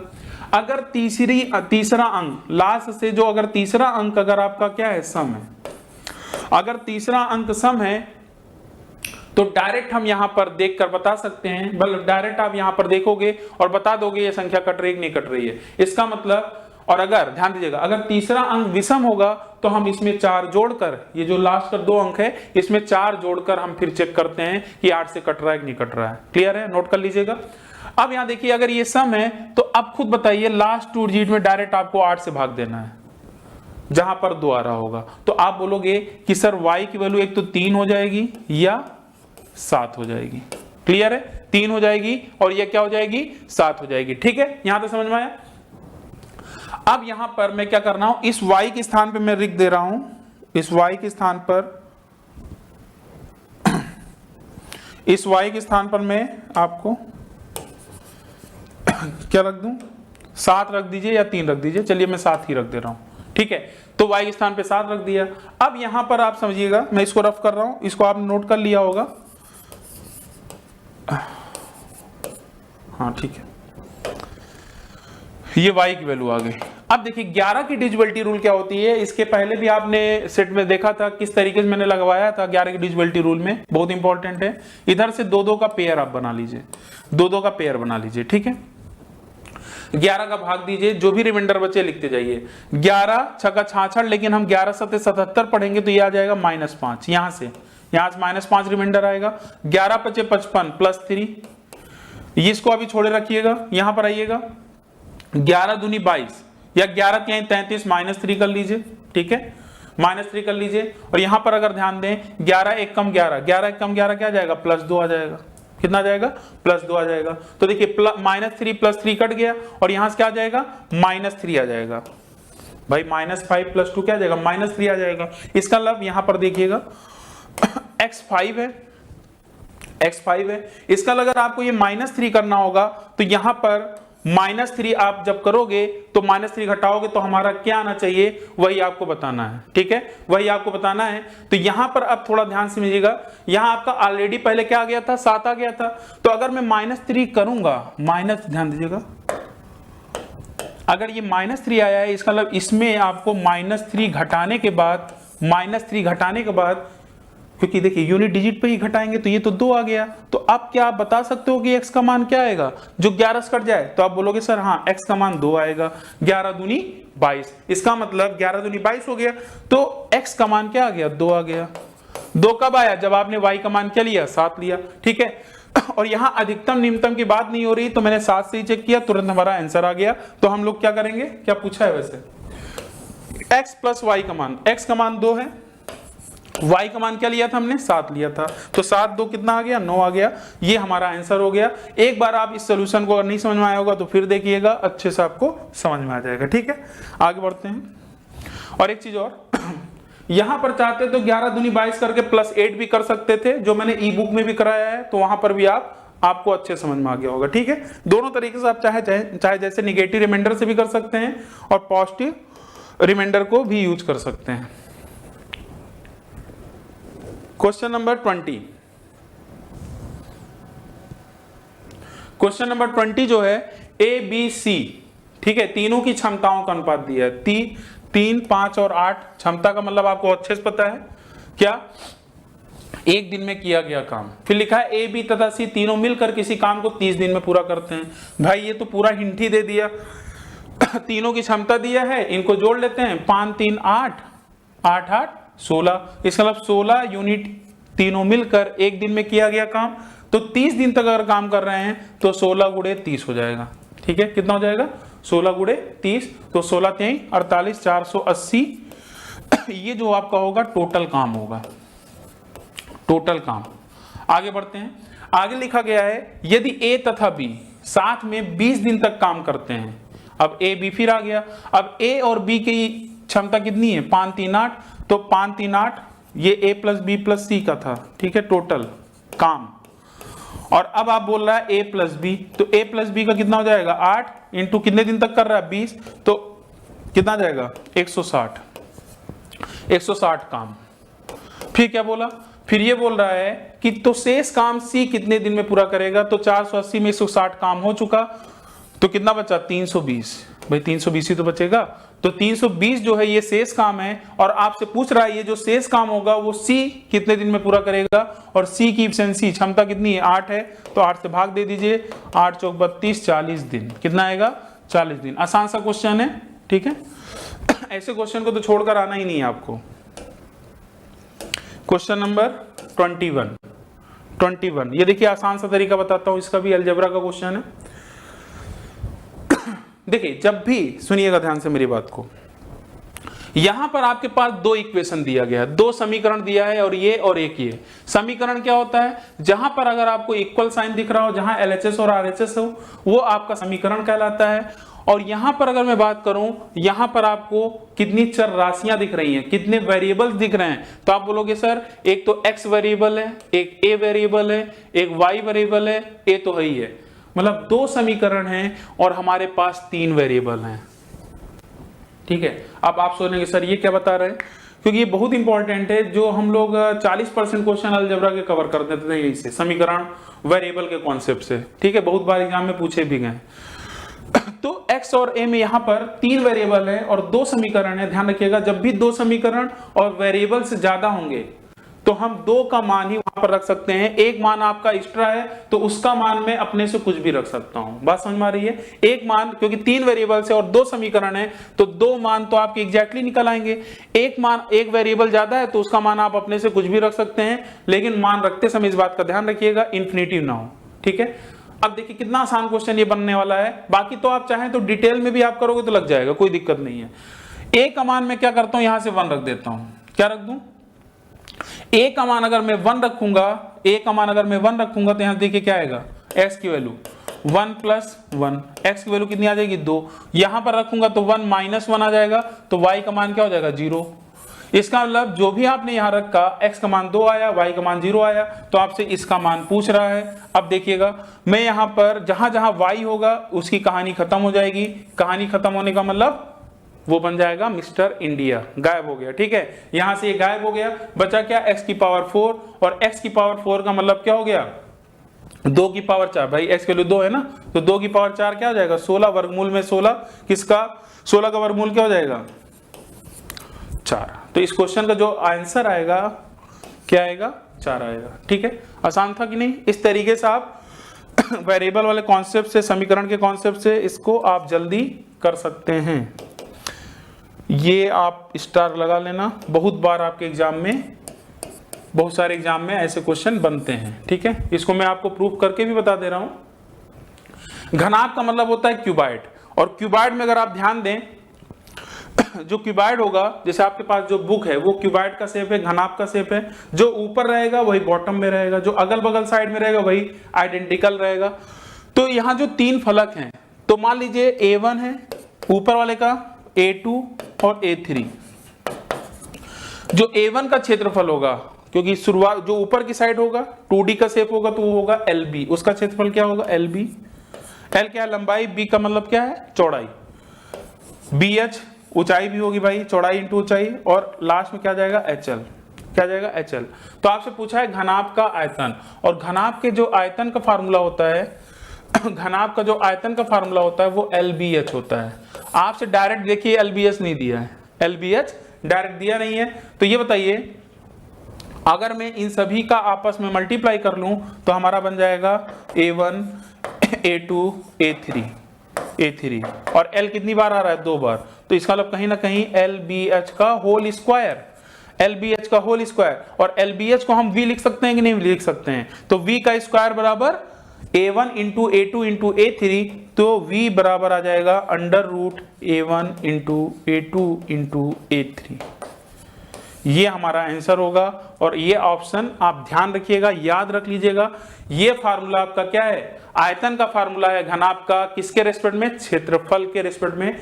कई बार आपके एग्जाम में पूछा गया है, ठीक है। आपके एग्जाम का मतलब बहुत सारे एग्जाम में ये पूछे गए हैं, जो भी आपको लग रहा है शायद में भी आपके भी एग्जाम में आ सकता है, जिसकी भी आप तैयारी कर रहे हैं। A1 A2 और A3 ये आपका आंसर होगा, ठीक है। ठीक है नहीं भाई, नहीं ठीक है।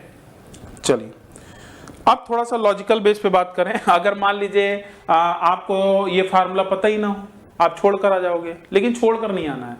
अब आप थोड़ा समझिएगा, जो हमारा आयतन होता है उसका यूनिट क्या होता है, यूनिट क्या होता है। तो आप बोलोगे सर आयतन जो होता है या तो सेंटीमीटर क्यूब होगा या मीटर क्यूब होगा, या मीटर क्यूब होगा। और जो हमारा एरिया होता है वो क्या होता है, सेंटीमीटर स्क्वायर होता है, सेंटीमीटर स्क्वायर होता है।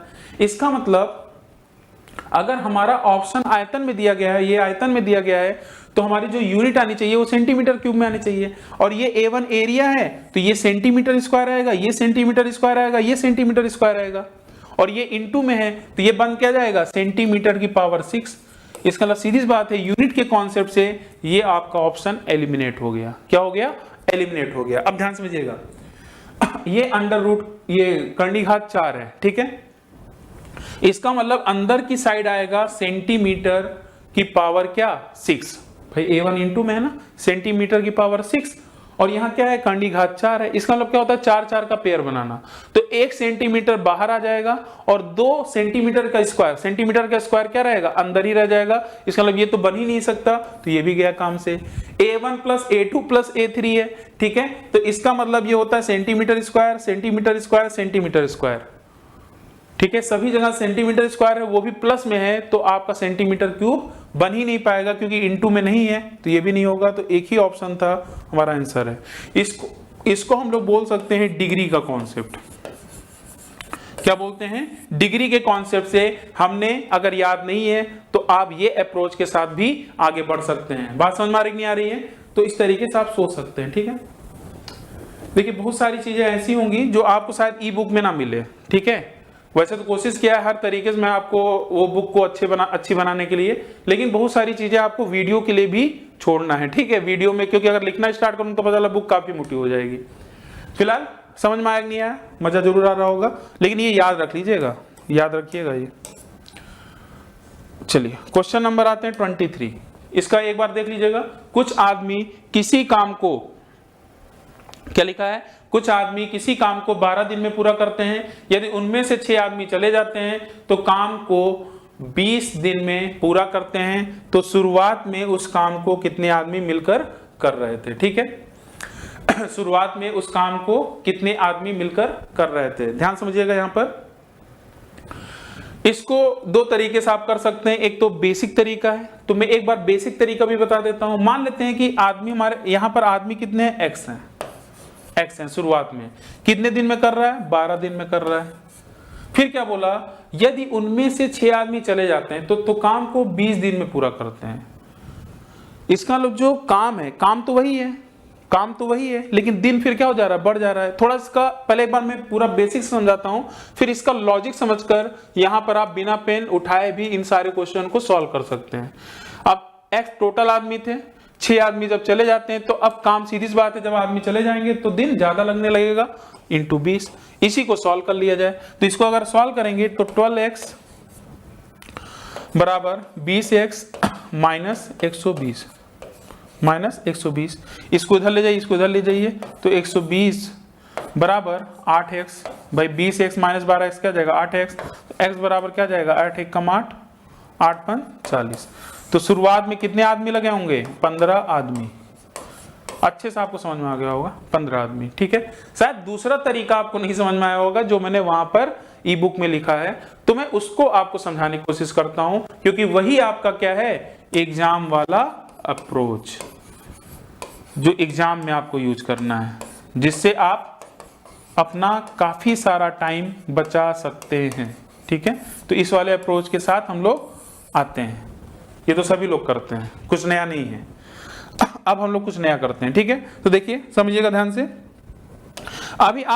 अभी मैंने आपको बताया, सीधी सी बात है, यहां पर जब कोई छोड़ कर जाएगा और उसी काम को करना है तो सीधी सी बात है दिन ज्यादा लग जाएगा। ऐसे समझ लीजिए अगर कोई आदमी और इंक्लूड हो जाता तो हमारा दिन क्या हो जाता, दिन कम हो जाता। दोनों चीजें सही है।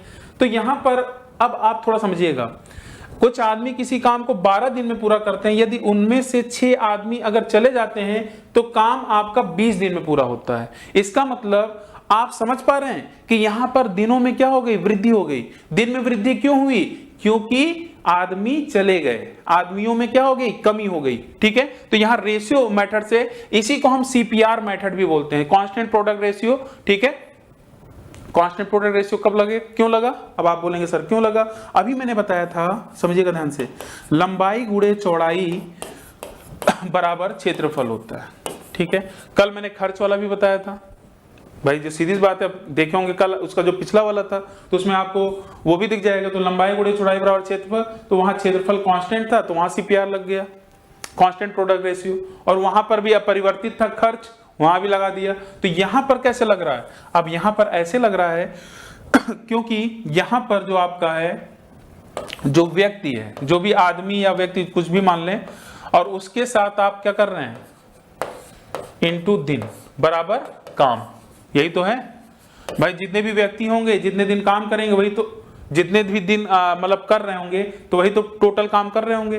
तो यहां पर काम को क्या किया गया है, काम को कांस्टेंट किया गया कि नहीं किया गया है भाई, वही काम को तो करना है, तो काम कम ज्यादा तो हो नहीं रहा है, इसीलिए यहां पर हम क्या लगा देंगे, कांस्टेंट प्रोडक्ट रेशियो वाला, सीधी सी बात है, ठीक है। अब बताइएगा, व्यक्तियों में कमी हो रही है कि वृद्धि हो रही है, व्यक्तियों में कमी हो रही है, और दिन में क्या हो रही है, दिन में वृद्धि हो रही है। तो इसका अगर दिन में वृद्धि हो रही होगी तो व्यक्ति में कमी होगी, ये चीज आपको पता है। तो कैसे लगाएंगे, ध्यान समझिएगा। अब देखिए यहां पर रेशियो 12 है और 20 है, इसका मतलब 8 दिन की वृद्धि हुई, कितने पर, 12 पर। ये वृद्धि है, इसलिए आप वहां देख रहे होंगे एरो बुक में, ठीक है, इसलिए मैं एरो लगा दिया हूं। तो यहां पर आ गया 4 दूनी 8, 4 3 12। अगर ये एरो लगा है ऊपर वाला, तो कांस्टेंट प्रोडक्ट रेशियो से अगर आपका दिन में वृद्धि हुई, तो दिन में वृद्धि क्यों हुई, क्योंकि आदमी चले गए होंगे, इसका मतलब आदमियों में कमी हो गई होगी। तो मैं क्या करूंगा, 2 इसमें जोड़कर, 2 इसमें, 2 ऊपर ही रहेगा और 2 नीचे जोड़कर क्या कर देंगे, घटा देंगे। तो 2/5 आदमियों की कमी हो जाएगी, और 2/5 आदमियों की कमी किसके बराबर दिया है भाई, 2/5 तो रेशियो में है, और ये किसके बराबर है, 6 के बराबर है। तो इसका मतलब मैं यहां से अगर एक भाग पूरा निकाल लूंगा 1, तो वो टोटल हमारा आदमी आ जाएगा, ठीक है। तो यहां से अगर आप ध्यान दें, 5 छंग 30/2, ये 30/2, तो ये आपका आ जाएगा क्या, 15 आदमी, ये टोटल आ जाएगा आपका। भाई एक ही भाग तो निकालते हैं ना, तो एक भाग जो होगा टोटल आदमी हो जाएगा, तो ये आपका आंसर है। इसे समझाने में टाइम लगा, बाकी आप मुझवानी भी कर सकते हैं। तो क्वेश्चन नंबर 23 क्लियर हो गया होगा, 2 तरीके से मैंने आपको समझा दिया। क्वेश्चन नंबर आते हैं 24। क्वेश्चन नंबर 24 पढ़ लीजिए एक बार। ऐसे क्वेश्चन कई बार आपके एग्जाम में पूछे गए हैं। दो कारें ए तथा बी एक शहर से दूसरे शहर की ओर क्रमशः 72 किलोमीटर प्रति घंटा और 90 किलोमीटर प्रति घंटा की गति से चलना प्रारंभ करती है। यदि कार बी को कार ए की तुलना में 1 घंटा कम समय लगता है तो दोनों शहरों के बीच की दूरी ज्ञात करना है। अब यहां पर पढ़कर आपको क्या लगा, दो कारें ए तथा बी हैं, एक शहर से दूसरे शहर की ओर जा रही हैं, स्पीड दे दिया है करती है। यदि कार बी को कार ए की तुलना में 1 घंटा कम समय लगता है तो दोनों शहरों के बीच की दूरी आपको यहां से निकालनी है। तो अब इस क्वेश्चन का आंसर क्या होगा, आप चाहें तो 10 सेकंड का समय लेकर इसको आप तुरंत कमेंट करके, कमेंट तो नहीं कर पाएंगे आप, ठीक है, चाहे आप कमेंट भी करें या तो आप यहां पर बताइए आंसर, ठीक है। तो क्वेश्चन नंबर आपका क्या है 24, क्वेश्चन नंबर 24 इंपॉर्टेंट है, स्टार लगा लीजिएगा, ठीक है। यहां पर अगर आप ध्यान दें तो यहां पर आपका क्या है, यहां पर आपका डिस्टेंस कांस्टेंट है। सबसे इंपॉर्टेंट क्या है, कैसे डिस्टेंस कांस्टेंट है, क्योंकि यहां पर दो कारें एक शहर से दूसरे शहर की ओर जा रही हैं। पर्टिकुलर ये दिया गया है तो पूछा गया ना शहरों के बीच की दूरी, तो यहां पर जब भी दूरी कांस्टेंट होती है, क्या होती है, दूरी कांस्टेंट होती है, तो हमारा चाल और समय में क्या होता है, रेशियो, इनवर्सली प्रोपोर्शनल का रेशियो हो जाता है। तो दूरी अगर कांस्टेंट है तो मैं क्या करूंगा, पहले चाल वाला, एक चाल का अनुपात लिखूंगा और एक समय का, ठीक है। तो चाल क्या क्या थी देखिएगा, चार आपका ए तथा बी एक शहर से दूसरे शहर की ओर क्रमशः 72, और ये ए लिख लीजिए और यहां बी लिख लीजिए। तो देखिए चाल पहले ये 72 था ए का और बी का कितना था 90। इसको अगर हम काट देंगे 18 चौक 72, 18 पंजे 90, मैंने रेशियो बना लिया। और यहां पर आप इसको उल्टा क्यों कर देंगे, क्योंकि इनवर्सली प्रोपोर्शनल का रेशियो होता है, ठीक है। जैसे अगर मान लीजिए स्पीड कम है तो समय ज्यादा लगेगा, स्पीड ज्यादा है तो समय कम लगेगा, ठीक है। तो ये 5 और 4 आ गया। अब यहां पर लिखा है ना, यदि कार बी को कार ए की तुलना में 1 घंटे कम समय लगता है, ये तो सीधे सीधे आ गया, मतलब इसका डिफरेंस भी एक आ रहा है, इसका मतलब टोटल समय कितना लग रहा होगा, इसको 5 घंटे इसको लग रहा होगा ए को और 4 घंटे इसको लग रहा होगा। और आपसे घंटे नहीं पूछ रहा है, आपसे पूछ रहा है, कभी कभी ये भी पूछ लेता है, तो आपसे पूछ रहा है शहरों के बीच की दूरी, तो चाहे तो आप इसका यूज कर लो चाहे इसका यूज कर लो, आपका आंसर वही आएगा, ठीक है। अब यहां पर गलती क्या होती है, ध्यान दीजिएगा, यहां पर इस बात को ध्यान से सुनिएगा जो मैं आपको बताने वाला हूं। यहां पर चाल बराबर दूरी बटे समय होता है, चाल बराबर दूरी बटे समय, तो दूरी बराबर क्या होगा, दूरी बराबर जो होगा चाल गुणे समय होगा, चाल गुणे समय। अब ये नहीं कि जल्दबाजी में आपने चाल को 4 लिख दिया और समय को 5, 4 पंजे 20, ये नहीं करना है, क्योंकि ये तो आपने काट कर वो किया है ना। तो एग्जैक्टली जो आपका चाल है वो कितना है 72 है और समय कितना लगा 5। तो यहां पर एक कैलकुलेशन ट्रिक क्या आ गया, 5 की घात, किसी भी संख्या में 5 की घात से मल्टीप्लाई करने पर हम अपने कैलकुलेशन को आसान बना सकते हैं। तो इसको आधा कर दीजिए और एक जीरो लगा दीजिए, यही आपका आंसर हो जाएगा 360 किलोमीटर। क्लियर है। जैसे मैंने इसका यूज किया, इसका भी यूज करके आपका आंसर वही आएगा। देख लीजिए 90 × 4, 90 × 4 क्या जाएगा 9 चौक 36, तब भी हमारा आंसर क्या आएगा 360 किलोमीटर। दूरी कांस्टेंट होता है तो चाल और समय में क्या होता है, इनवर्सली प्रोपोर्शनल का बन जाता है, ठीक है।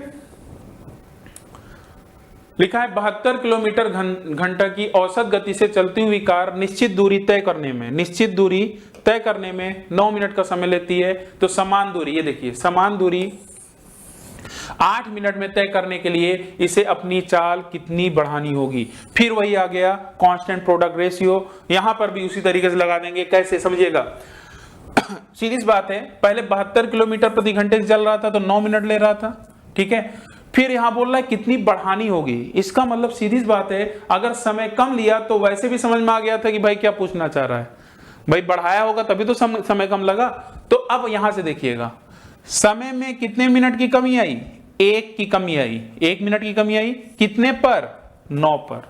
फिर बेसिक तो यही था, पहले 9 था 1 की कमी आ गई, तो इसका मतलब 1/9, नीचे आप देख रहे होंगे एरो ऐसे लगा होगा। ई बुक में भी दिख रहा होगा और आपको समझ में भी अब आ रहा होगा। तो 1/9 कमी, तो एक में इसमें जोड़ा, वही सीपीआर जब लगाएंगे तो सीधी सी बात है, अगर एक कम हो रहा होगा तो दूसरा बढ़ाना पड़ेगा, अगर एक बढ़ रहा होगा तो दूसरा घटाना पड़ेगा। तो एक मैंने इसमें क्योंकि घट रहा है तो ये वाला एक जो भी होगा इसको घटाएंगे, तो इसका मतलब 1/8 मुझे बढ़ाना पड़ेगा। और 1/8 अगर मैंने बढ़ा दिया तो 1/8 किसको बढ़ाना पड़ेगा भाई, सीधी सी बात है, ये किसका रेशियो निकल कर आया, समय का, और ये कहां पहुंच के जब बढ़ा है तो सीधी बात है स्पीड बढ़ा होगा, तो स्पीड कितनी बड़ी होगी 1/8 गुणे 72, 8 9 72, तो इसका मतलब 9 किलोमीटर पर आवर स्पीड बढ़ानी पड़ेगी। आपसे यहां पर यह भी पूछ सकता था कि अब आपकी स्पीड, मतलब जो भी होगा कार, या जो कार दिया ना, तो अब कार की स्पीड कितनी हो जाएगी, तो 72 9 81 किलोमीटर प्रति घंटा। फिलहाल वो नहीं पूछा था, यहां पूछा था कितनी स्पीड बढ़ जाएगी, तो 9 किलोमीटर पर आवर। ठीक है, क्वेश्चन नंबर 26। क्वेश्चन नंबर 26 देखिएगा, किसी संख्या में जब 57 का योग किया जाए तो वह अपने आप की 119% हो जाती है, तो वह संख्या क्या होगी, अलादीन का चिराग वाला कॉन्सेप्ट। ठीक है, अलादीन का चिराग वाला बताया था ना आपको। इसका मतलब कोई भी चीज होती है वो अपने आप में 100% होती है, कोई भी चीज होती है अपने आप में 100% होती है। इसका मतलब ये कितना हो गया, ये 119% बन गया। 119% बनने का मतलब क्या है कि 100 में 19% आपने जोड़ दिया है। इसका मतलब वही 19% जो 19% जो बढ़ा है ना, कुछ जोड़ा होगा तभी बढ़ा होगा। इसका मतलब कितना जोड़ा है आपने, 57, हो गया खत्म कहानी। 19 तिरिक 57, तो 1% बराबर 3, तो टोटल आपका पूछा है ना वह संख्या क्या होगी, तो संख्या तो हमेशा 100% होती है, तो आंसर क्या आ जाएगा 300। आंसर क्या आएगा 300, बी ऑप्शन। हो जा रहा है ना इस तरीके से। जैसे अगर घटाता, ध्यान दीजिएगा, अगर ये घटा रहा होता तो यहां बोलता कि अगर इतना घटा दिया जाए तो वह संख्या अपने आप की, अब 100 प्लस ना देता भाई, सीधी सी बात है, अब घटाएगा तो वो 100 से कम हो जाएगा। बात समझ में आ रही है, तो ध्यान दीजिएगा, ये दोनों ही क्वेश्चन इस तरीके से पूछ लिए जाते हैं कभी कभी। हाँ, ये आ गया यूनिट डिजिट। यूनिट डिजिट पर ये इंपॉर्टेंट क्वेश्चन है, यहां पर थोड़ा समझिएगा ये, क्योंकि ये क्वेश्चन देने का मेरा रीजन भी था, पर्पस भी था। फिलहाल कई बार एग्जाम में ये भी क्वेश्चन सिर्फ इतना भी पूछ लिया जाता है, लेकिन यहां पर आपको माइनस साइन के साथ दे दिया है। यहां पर 3 और 7 की जो साइक्लिसिटी होती है, जो चक्रीयता होती है, वो क्या होती है 4 होती है। क्या होती है 4। इसका मतलब जो भी पावर यहां दिख रही है 95, इसमें हम 4 से भाग देंगे, और जब 4 से आप भाग देंगे जो भी रिमाइंडर आएगा वो 7 की पावर लगा देंगे। ठीक है, लेकिन ध्यान रखिएगा, अगर ये कट रहा है, अगर ये कट रहा होता है तो जो साइक्लिसिटी होती है, जैसे 4 साइक्लिसिटी होती है, वही इसकी पावर बन जाती है। बस इस बात का ध्यान रखिएगा। तो जब 4 से हम भाग देंगे तो रिमाइंडर 3 आएगा, तो यहां से आ जाएगा 7 की पावर 3। यहां पर भी क्या आएगा, 4 से अगर मैं काटूंगा तो 56, 4 से कट जाएगा तो 2 बचेगा, तो यहां से आएगा 3 का स्क्वायर। यहां से आपका 7 की पावर 3 आता है 343। 343 में इस 34 से मतलब नहीं है, क्योंकि यूनिट डिजिट निकाल रहे हैं, तो मुझे इस 3 से मतलब है। यहां पर देखिए 9 हो जाएगा, तो 3 - 9 क्या आ जाएगा -6। ध्यान रखिएगा, अब यहां पर गलती हो जाती है, कुछ लोग +9 कर देते हैं, कुछ लोग +10 कर देते हैं। घबराना नहीं है, आसान से समझिए। अब ऐसे समझिए, मैंने सिर्फ इसको लिया है, 3 में से 9 घटा रहा हूं, -9 है। तो ये बताइए, अगर ये संख्या बड़ी है और ये छोटी है, तो आप ये बताइए इधर से आप 12 लेते हैं तो ये क्या बनता है 13 बनता है ना। तो 13 में से 9 गया, कितना होगा 13 - 9, या तो आप समझिए, या तो आप 13 - 9 कर दो, तो 13 - 9 कितना आएगा 4 आएगा। एक तो ये तरीका है, या अगर -6 आ रहा है तो इसमें आप +10 जोड़ दो, तब भी आपका आंसर वही आएगा। तो इस क्वेश्चन का जो आंसर होगा, यहां पर ध्यान रखिएगा, यहां पर देखिए -6 है, और यहां पहला ऑप्शन क्या दिया है 6 दिया है। जल्दबाजी में माइनस को इग्नोर ना कर दीजिएगा, ठीक है। तो यहां पर आपका जो आंसर होगा वो 4 होगा। ठीक है, अच्छा क्वेश्चन है, बहुत ही अच्छा क्वेश्चन है। इसमें आपकी गलतियां हो सकती हैं, लेकिन जो लोग अच्छे से पढ़ेंगे तो गलती तो नहीं करेंगे। ठीक है, दोनों चीज मैंने बता दिया है, इससे भी कर सकते हैं, इससे भी कर सकते हैं। क्वेश्चन नंबर 28, ये आपका देखिए सिंप्लीफिकेशन का आसान सा क्वेश्चन है। इसका आंसर बता दीजिए कितना आएगा, देख लीजिए एक बार। यहां पर अगर आप ध्यान दें, सिर्फ क्या करना है बस इसको पलट देना, इंटू लगाकर सभी को पलट देना है। देखिए 4 गुणे ये 4/1 है, तो पलट दीजिए, इसको भी पलट दीजिए, इसको भी पलट दीजिए, तो क्या गया 4 ऊपर आएगा, एक 4 तो कट ही जाएगा ना ये, तो आ जाएगा 1/16 और 1/16 की वैल्यू क्या जाती है बताइए 6.25। और देखिए सारी जगह देखिए ये सिर्फ इसको छोड़कर मतलब ये सारी चीजें दी गई हैं, ठीक है, पूरा पॉइंटों का खेल है, पॉइंटों का। अब देखिए 1/16 है, अगर मैं भाग दूंगा तो कितनी बार जाएगा, 1/16 अगर है तो अगर आप भाग दोगे तो 0.625 आएगा कि 6.25 आएगा। इस तरीके से आपका ये सारी चीजें दी गई हैं, ठीक है। तो या एक काम और कर सकते हैं आप, या तो आप पूरा भाग देकर देखो, वैसे तो मुश्किल हो जाएगा। तो आप खुद बताइए, अगर मैं 1 0 बढ़ाऊंगा, क्योंकि वैसे जाएगा नहीं, तो 0 बढ़ाऊंगा दशमलव लगेगा, अभी भी नहीं जाएगा, ठीक है। फिर आपने क्या किया, फिर आपने 1 0 लगाया तो कितनी बार जाएगा 0.6 आएगा, ठीक है, 0.625 ना कि 6.25, ठीक है। 0.06 नहीं आएगा ना, 0.06 नहीं आएगा, कितना आएगा 0.625। एक बार आप चेक कर लो इसको, 1/16 की वैल्यू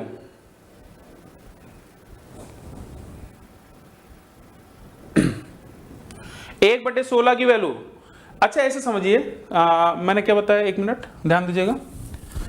1/16 की वैल्यू अगर आप निकाल रहे हो, थोड़ा अगर परसेंटेज वैल्यू पे जाते हैं, इसकी जो परसेंटेज में होती है, मैंने फालतू में ये दिमाग ज्यादा लगा दिया, ठीक है, आप भी ज्यादा दिमाग ना लगाइएगा, 6.25% होता है, क्लियर है। परसेंटेज वैल्यू ये होती है, अगर आपको याद होना चाहिए। तो अगर ये याद है तो ये बताइए, जब मैं इसको बदलूंगा 6.25% को जब मैं नीचे लेकर आऊंगा 100, तो 0 देखिए 2 0, ये दशमलव किधर से लग जाएगा 2 अंक। इसके अलावा यहां पर थोड़ी गलती हो गई थी, फिलहाल आप करेक्ट कर लीजिएगा, फिलहाल अब सही हो गया, ठीक है, तुरंत स्ट्राइक भी कर गया, नहीं तो एग्जाम में ऐसी गलती ना करिएगा, कहीं भी कंफ्यूजन हो तो एक बार फिर चेक कर लो। तो 0.0625 आएगा, कितना आएगा 0.0625, ये आपका गलत हो जाएगा। और कैसे सही हो गया, क्योंकि इसकी परसेंटेज वैल्यू अगर याद है तो तुरंत आप अपने कैलकुलेशन को भी क्या कर सकते हैं, तुरंत आसान बना सकते थे, इतना टाइम नहीं लेने की जरूरत थी, ठीक है। क्वेश्चन नंबर आते हैं, अब डी ऑप्शन होगा, ध्यान रखिएगा। क्वेश्चन नंबर 29, क्वेश्चन नंबर 29, यदि प्रथम 10 अभाज्य संख्याओं की माध्यिका एवं माध्य क्रमशः कैपिटल एम और एम है, माध्यिका को मीडियन बोलते हैं, माध्य को क्या बोलते हैं, एम होते हैं। यहां पर एक साथ 3 चीजों का टेस्ट आपसे करवा लिया, क्या क्या, माध्यिका आपसे निकलवाना चाह रहा है, माध्य आपसे निकलवाना चाह रहा है, उसके अलावा अभाज्य संख्या भी आपसे पूछ लिया है, प्राइम नंबर। तो प्रथम 10 अभाज्य संख्या आपको लिखना है। और एक चीज ध्यान रखिएगा, 1 से लेकर 100 तक में, उस दिन बताया भी था कितनी अभाज्य संख्याएं होती हैं, 25। और मोबाइल नंबर भी आपको लिखवाया था, अगर आपको याद हो, 44 22 32 23 21। ये मोबाइल नंबर पर कॉल ना करिएगा, क्योंकि ये मोबाइल नंबर क्या है, डज नॉट एग्जिस्ट, ठीक है। क्या क्या था बताया था ना, 4 का मतलब क्या है, 1 से लेकर 10 में 4 अभाज्य संख्याएं होती हैं, 11 से लेकर 20 में कितनी अभाज्य संख्याएं होती हैं, 4 होती हैं। तो ये एक ऐसा नंबर है जहां से आपके एग्जाम में बहुत सारे जो क्वेश्चन 20 से पूछे जाएंगे, तो यहीं से देखकर हम बता सकते हैं कि 70 से 80 में कितने अभाज्य होते हैं, कुछ लोग पूरा निकालते हैं। लेकिन उसके अलावा आपको क्या करना है, 1 से लेकर 100 में 25 होते हैं ना, तो आप लिखने की प्रैक्टिस करिए और आपका पेन रुकना नहीं चाहिए, ठीक है। जैसे कुछ लोग सोच सोच के लिखते हैं, ऐसे करेंगे तो फिर दिक्कत हो जाएगी। जैसे इस क्वेश्चन में आपको तो या तुरंत पता होना चाहिए कि अभाज्य संख्याएं 10 क्या क्या हैं, तो 2 3 5 7 11 13 17 19, कितना हो गया, 8 हो गया, 8 हो गया। उसके बाद 19 के बाद क्या जाएगा, 23 आ जाएगा और 29 आ जाएगा। कैसे समझे, देखिए 1 से 10 में 4, 11 से 20 में 4, फिर 2 किस में था, 2 आपका 21 से 30 के रेंज में आ गया, ये क्लियर है, 10 भी हो गया। अब यहां से क्या करना है, यहां से मैंने आपको बताया था, अगर याद होगा, मीडियन में आपको क्रम लगाना पड़ता है, असेंडिंग ऑर्डर में लिखना होता है, छोटे से बड़े की ओर, ऑलरेडी छोटे से बड़े की ओर लिखी गया है, ठीक है। तो चलिए, तो कैपिटल एम मीडियन क्या होगा, यहां से देखिए 5 इधर हो गया और 5 इधर से ये हो गया, तो 11 और 13 के बीच में क्या आएगा, 12। तो जहां हमारा मीडियन होगा वो आपका 12 आ गया। ये क्वेश्चन भी एग्जाम में पूछा जाता है, ध्यान रखिएगा, मीडियन आपका 12 हो गया, ठीक है। अब माध्य निकाल लेते हैं, माध्य मतलब स्मॉल एम, और माध्य निकालेंगे तो इन सबको आपको जोड़ना पड़ेगा। तो एक काम करिए, इन सभी को जोड़ लेते हैं, तो इनको जोड़ेंगे तो क्या आएगा, चेक कर लीजिए, ठीक है। चलिए जोड़ लेते हैं, 9 3 आपका 12 हो गया, या ऐसे देख लीजिए 9 9 18, 18 और 3 21, ठीक है। 21 21 और 7 28, 28 3 31, 32 के बाद यहां पर देख लीजिए, इसको पूरा जोड़ लीजिए क्योंकि एक यूनिट पेज पे है। 32 के बाद आपका हो जाएगा 32 और 7 39, 39 और 8 39 और 8 कितना हो जाएगा 47, 47 और 2 कितना हो जाएगा 49, हासिल लगे 4। सभी को जोड़ लीजिए, यहां पर 2 2 4 5 6 7 8 8 4 12, 129। माध्य जब निकालते हैं, मीन जब निकालते हैं, कितनी संख्या है टोटल 10, तो 129 बटे 10 तो हमारा आ जाएगा 12.9। 12.9 इधर आया माध्य, और माध्यिका कितना आया 12। तो अब आपसे रिलेशन पूछा है कि इसमें से कौन सा रिलेशन है, माध्यिका बराबर माध्य है कि माध्यिका बड़ा है माध्य से कि माध्यिका छोटा है माध्य से। तो आप देख रहे होंगे, साफ साफ दिख रहा है कि हमारा जो माध्य है माध्यिका से क्या है बड़ा है। जो हमारा माध्य है बड़ा है ना, तो हमारा आंसर क्या आएगा सी। गलती से ना लगा दीजिएगा, यहां माध्यिका बड़ा है माध्य से। ठीक है, उम्मीद करता हूं अच्छे समझ में आ गया होगा आपको। क्वेश्चन नंबर आते हैं 30 पर, और ये आज का लास्ट क्वेश्चन और जबरदस्त क्वेश्चन। ठीक है, इसको ध्यान समझिए, और ऐसे क्वेश्चन गुणनखंड वाले को हम आसान बना सकते हैं। ठीक है,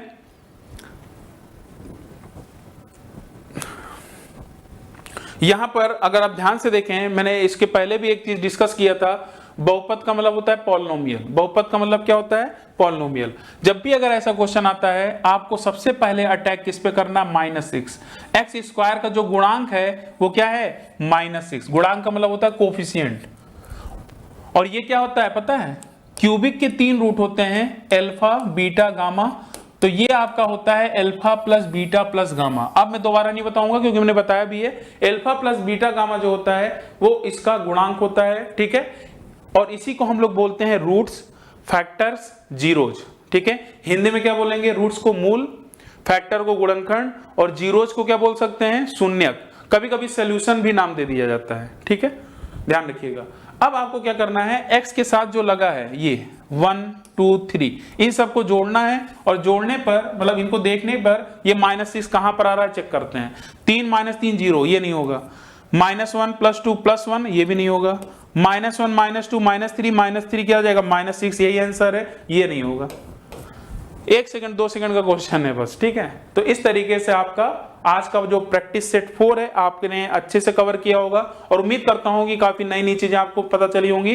बस आपको क्या करना है, अच्छे से प्रॉपर जो जो पॉइंट्स बोलता हूं उसको नोट करते जाइए, क्योंकि अभी अगर आपका एग्जाम पास में है तो आपको प्रैक्टिस, तभी आपने प्रैक्टिस ज्वाइन किया है कोर्स, और क्योंकि सिलेबस पूरा खत्म करने के लिए कम से कम 5 से 6 महीने चाहिए। ठीक है, मैथ्स का तो आपको प्रैक्टिस करने से भी फायदा मिलेगा। बाकी उसके लिए आपको, अगर आपका टारगेट है कि भाई 6 से 7 महीने बाद मेरा एग्जाम है, तब तो आप हमारे जो नीचे स्क्रॉल कर रहा है उस पर आप इंक्वायरी ले सकते हैं पेड बैच का। ठीक है, चलिए आज का सेशन में ही फिनिश कर रहा हूं। थैंक यू, धन्यवाद।